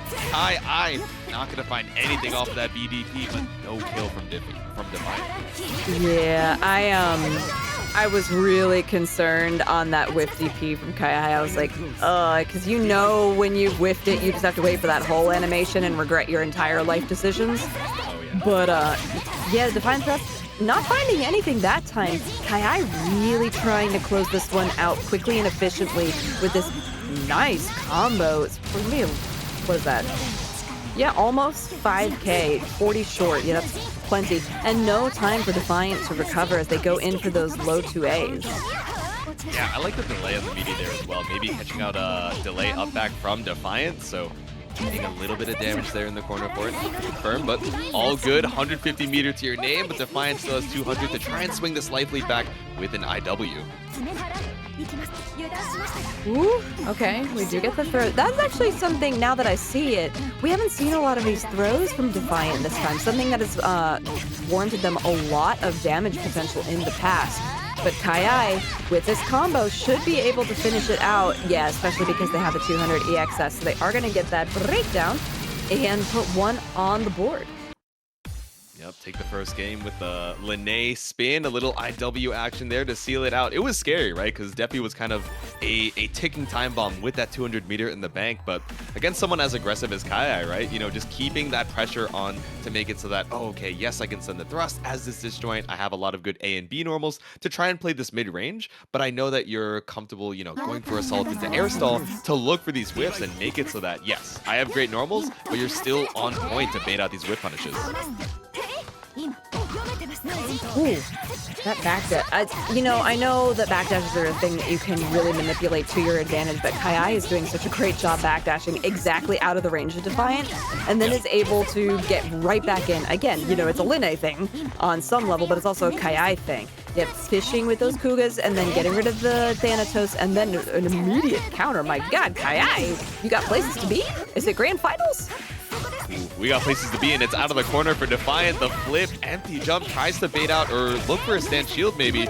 We're gonna push a 10, but instead we summon Thanatos off of the soft knockdown. No way to try and escape, but KaiAi is getting a little bit too antsy there. We saw the stand tech, and now Defiant puts a round on the board finally. That was much more definitive on the side of Defiant. And I think it was a lot of just like, KaiAi couldn't get things started where they wanted to, and that's great. But unlike the previous round, now KaiAi is able to do that. Oh, yeah, the chain shift, trying to Defiant to keep themselves safe. You've got to. Yeah, the double shield into CS, 0 on block, just waiting for anything after the scramble. 200 meter apiece, whiffs the overhead, but still gets caught out in the recovery by that follow-up on the FF. Oh boy. Oh, wow, just again, backdashing. You know, sometimes movement can be your greatest tool, and right now for Linne, it certainly is. Backdash again, we have the chain shift from Defiant, and then the throw, again, getting a lot of damage. Throw again. These are the things that are helping Defiant set up. Oh, and the creeping edge was punished. Defiant was already in the air, so they were able to go ahead and get that damage. Oh, and just a little hop kick coming out of KaiAi. I have to imagine that creeping edge towards the corner was just a crossed up crouch shield because of the FF going behind, you know, for Defiant here. Was able to get a hit afterwards in the scramble, but Defiant still fights back to put a game on the board, one apiece. They're just, yep, rematch, let's go. I mean, I don't expect anything to change, honestly, not at this point. They are very, set in what they're doing. Oh, that was a really, interesting neutral jump there from Defiant. Just didn't do anything. And KaiAi didn't answer back. But now, it's to go Defiant TP'd, KaiAi TP'd. I'm gonna throw for throw, I don't know. Yeah, we're fighting back here. Mirror of the World just trying to, replicate our opponent's tendencies down here by the CEO Zaku Pool. Pick up into the dive kick. Once again, Nugent Ender. Helm Breaker after the EX Kuga. A lot of grid on the board here and CS behind it. So we got JBCS. A quick tap on the dome here. KaiAi drops the dive kick though. Oh, that could actually have potentially sealed out the game, but that's going to be able to do it. Let me see you talk a pool. It's now the artist formerly known as. Oh, true. Womp. All love, all respect, but no. Yep. Actually, a lot of respect on the defense here, right? KaiAi playing a lot more passive than we've seen before, but caught on the toes there with the Thanatos summon. Still up against the corner now. Counter hit 5A. Ooh, and then we're able to get more damage in the launch coming out of Thanatos as well, and just drop from the heavens. His is the sword that pierces the heavens. Kamina might need to be the one to inspire KaiAi here. This is a big health lead to try and overcome 200 meter to your name, but still getting slapped up by Thanatos. The jump back to 36A. That was the opportunity. That was the time to do it. So there's a whiff on the side of Defiant. KaiAi noticed it and immediately went in. They did spend the meter. They're going to win this cycle as well. But the Orie kick said, get off me. I would like to reestablish my game plan. There's a possibility. Oh, the jump. Yeah. KaiAi jumped twice, and both of those jump backs were punished. So Defiant now 1-1 in this round, but KaiAi immediately going in. So much aggression. RCB Kuga, clean pickup. We dropped a couple of the Kuga conversions earlier. No, I jinxed it. I said good combo. And then he said, no, I can drop it one more time. EX Kuga at least gives him the plus frames. It's not a punishable super on block, but yeah, left a lot of damage on the table and a really good knockdown as well. Oh gosh, I'm surprised it didn't hit on the side of KaiAi, but this certainly will, and is going to be able to get a lot of damage after this. Almost, yeah, they just got that 200 meter and are now going to be able to spend it. And then a counter hit too, but a veil off on the side of Defiant. Yeah, you just have to block all of this. Oh wow, so aware of that side switch. Tech as well. Zio should be just about over, but was able to spend just that last tiny bit, and now Defiant would love to try and even up this life lead, but it's a big road to climb. A lot to try and work out here, especially with no resources to your name. That's going to be the AB, the smart steer ender for KaiAi to put a second game on the board. Now, again, it's first to 3, so we still have the opportunity for Defiant to catch up and make that reverse sweep, but it's going to be an uphill battle once again. Yeah, I mean, we've seen Defiant come back from different things. I don't think that this is an unheard of situation for players such as Defiant, but KaiAi is really doing a great job with this Linne. And oh, that throw though, I say that. You got the second one, but the first one was a little suspicious for no. That is how it goes. Didn't take the gold throw there, so maybe that's a few push-ups for Defiant after the set, but I don't know. You're trying to make it out of this loser's side for the full run back into Grants. Runs under the swipe there from the Thanatos. The J214A not going to find its mark. We roll on through, swap the sides. KaiAi's got the corner situation. Oh, well, briefly had it. Defiant just jumps out and gets, out of there. I would want to get out of there too, to be honest. It's a really scary place to be against any of the characters, but KaiAi in particular right now is very volatile. And then God, how do you block that? I don't know, but neither did Defiant, so they got hit. Spaced out after the shield, able to find the 2C pickup there. The whiff, Defiant falls, and now it's KaiAi set point. Oh my goodness.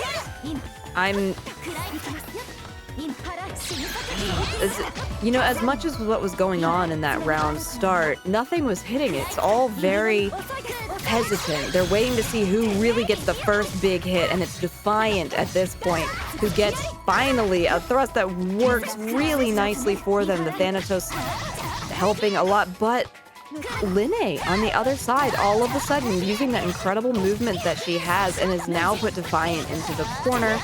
and is going to put out a lot of damage. Look at just like that. Over half of Orie's life is gone, and then the throw right afterwards for the follow-up. Yep, PK Kuga to keep your turn up. No, not going to get a second gold throw this round. Tap on the dome here with the triple for A. We're just stacking out with these A normals to try and find the hit. ICJB KaiAi with the full pickup. ABIW even before the super. KaiAi seals it out 3-1 over Defiant, moving on to grand finals, loser's side. I'm excited for this. I think it's going to be a lot of fun. I love how you have a really big character and an itty-bitty character.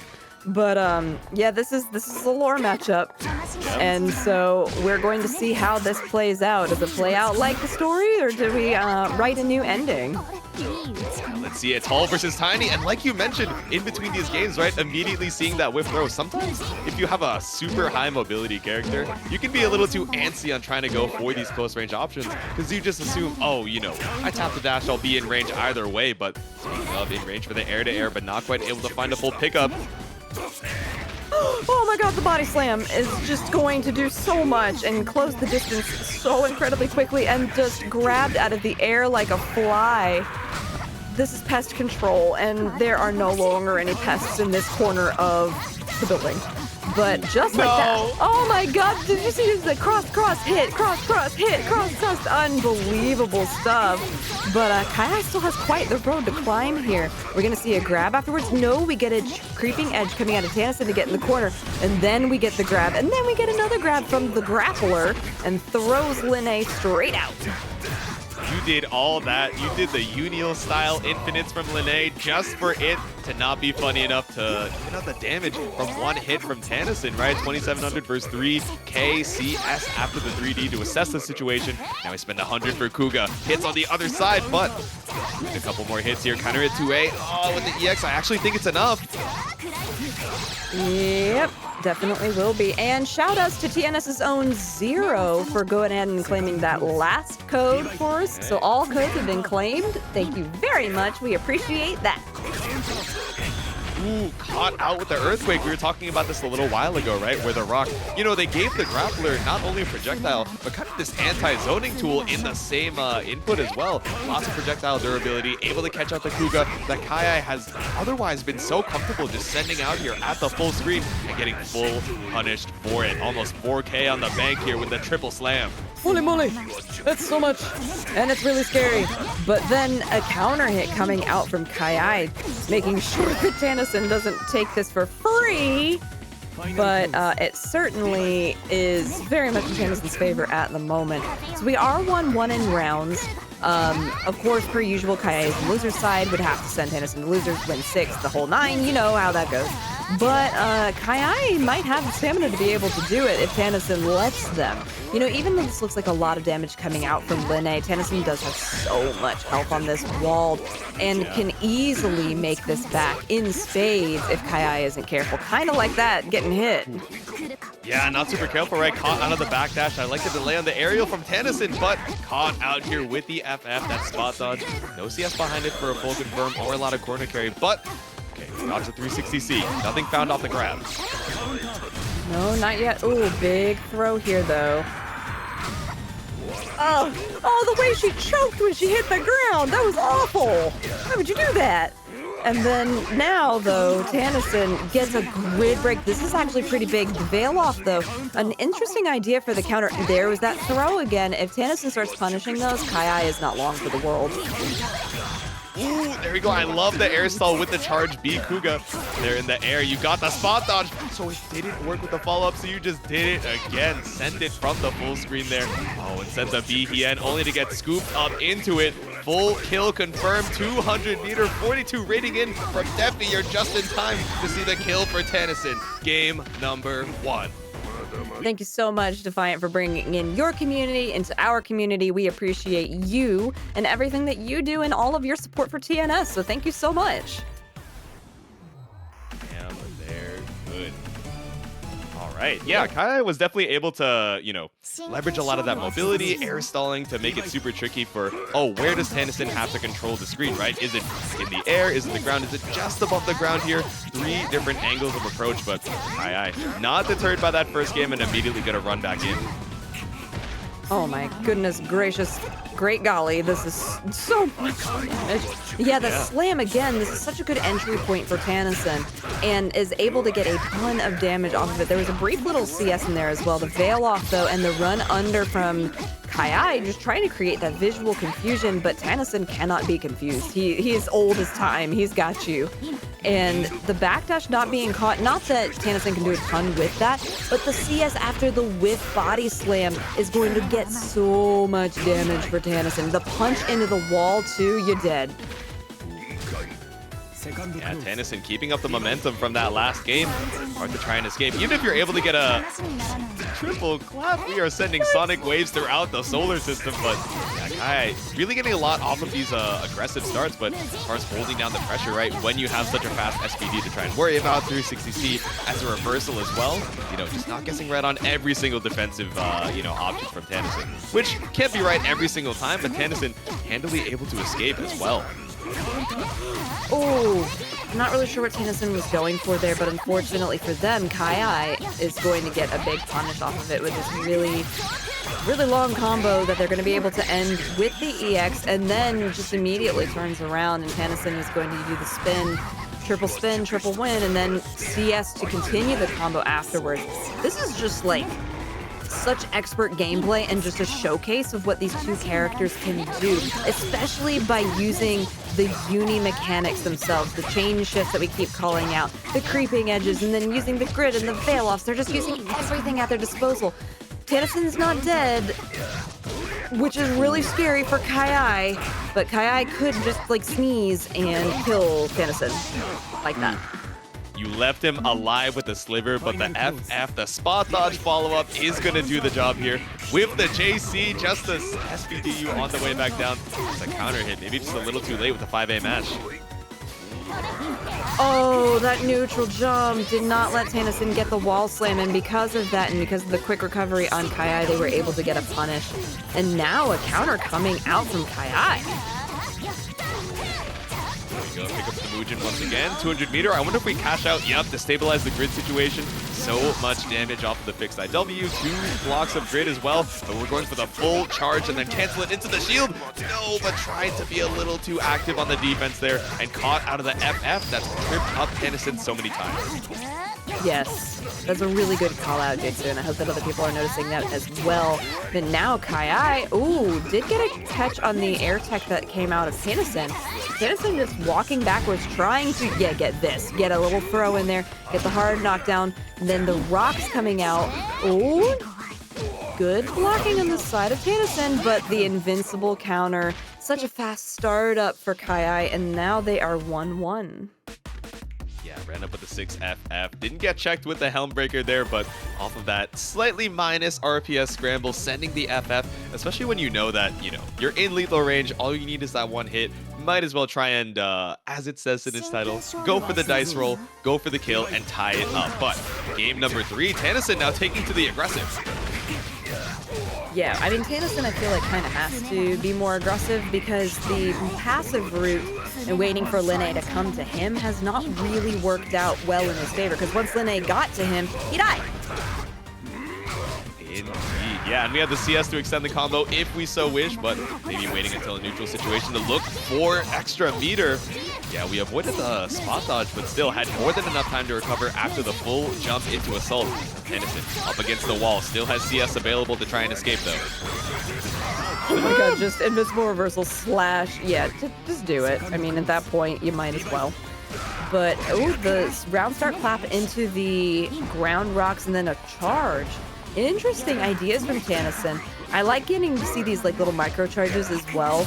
Just fighting for this first round of grid, and Tanasinn is the one who's going to win it, so they're going to be able to come into this with the advantage. And there, finally, we get some damage more than just tiny little breaths of what was happening prior. Throwing the Linne into the corner. Clap City! Oh my god, with the VO too! Ah!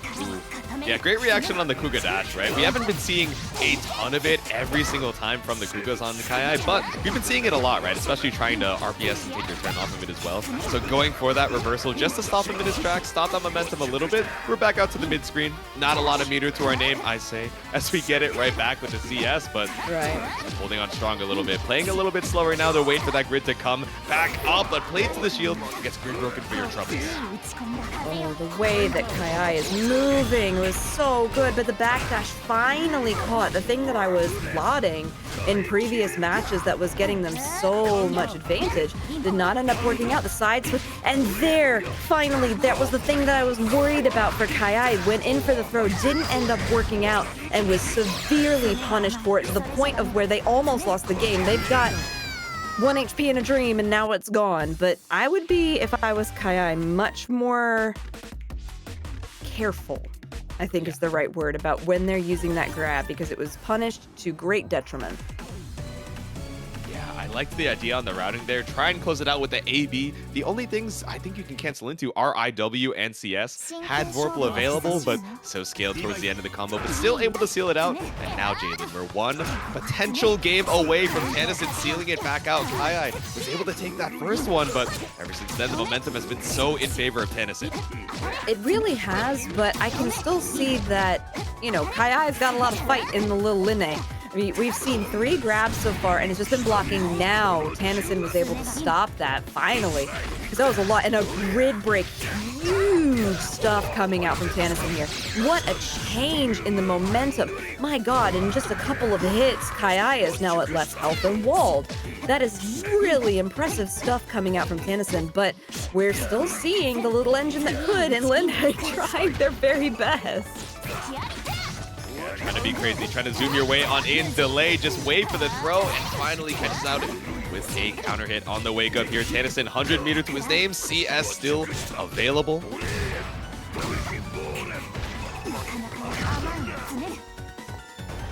Shield onto Earthquake here, trying to keep the grid healthy, but still lots of time in the cycle for Tanasinn to bring that back. Ooh, big counter hit, and then the CS afterwards. Oh my gosh. Oh, that was, okay. So I really thought that that was such a smart idea on the side of Tanasinn to do what they did, and then it just got punished. But in any case, we are in the next round. The creeping edge does get Tanasinn out of immediate danger. And then the overhead, yeah, waiting for the throw. Tanassinn's not sure when the throws are coming. And I don't want to make too many assumptions about what's going through their head right now, but right now is able to finally get a good corner combo against KaiAi. Ooh, there we go, locked in. So a lot of times, right, we were seeing that dive kick immediately out of the corner whiff just because of a misjudgment of the spacing, or maybe trying to go for a really aggressive attempt to bait out a whiff punish. Now finding it just barely on the edge of the hurt box here. VO available for Tanasinn, so that's a lot of meter to try and rock with, and a lot of grid gain, which you're not going to be able to use because we find the hit here for KaiAi. Build up the 100 meter behind him, or the 200 rather, for the IW to tie up the game. Yeah, KaiAi came back from that with a vengeance. Yep. Absolutely lasered into what was going on there. And now we're at either grand final point or game reset point. It's... I don't know, man. Jitsu, this is a whole lot. That's what I'm saying. We're one game away from the end of the tournament or the start of another set. They're talking about the Red Bull install there, Jason. Have you seen the clip of NYCZ Brandon and the Red Bull install at Anime Ascension? I have not. That is the thing that I will need to watch and educate myself. But my God, oh no. That was just an unfortunate DP. It's not going to work out. But the EX does not work out for Tanasinn either. And this is going to allow KaiAi to get back in there and just try to get something started. Yeah, Wald, you can't walk backwards any further. There's nowhere else to go. You've reached the end of the stage. Too good. I like the air stalls that we've seen from KaiAi. You know, a lot of times in the previous sets, we were representing them back to back, so the opponents were able to get a read on it every single time. We got that grid break, but still the elbow drop from Tanasinn mashes out of the corner here for the kill. It's tournament point. Yeah, tournament point here for Tanasinn, but KaiAi not going to go quietly into the night, not in one bit. Yeah, what a catch in the air. That's such a great thing for Tanasinn to get this whole party started. Reaches that 200 EXS, spends the 100 immediately. Might as well 360 no scope into the corner and just throw it again. You might as well. And then change shift into this extra combo. There is a recovery on the side of KaiAi. There was a recovery on the side of KaiAi, and now you're going to have to hold all of this damage. There's a chance, but it's a very small one. Yeah, and a very small Linne with a suitable health bar here. Out of the corner, I like the delay. Instant dive kick as well. A counter hit caught up here, and we pick up into the Mujin. Okay, lots of lows, just trying to find any little hit. Text the throw, finally does Tanasinn. It has Celestial, and with that extra increase in damage, is able to slam his way to victory here on TNS 11 for Under Night in Birth.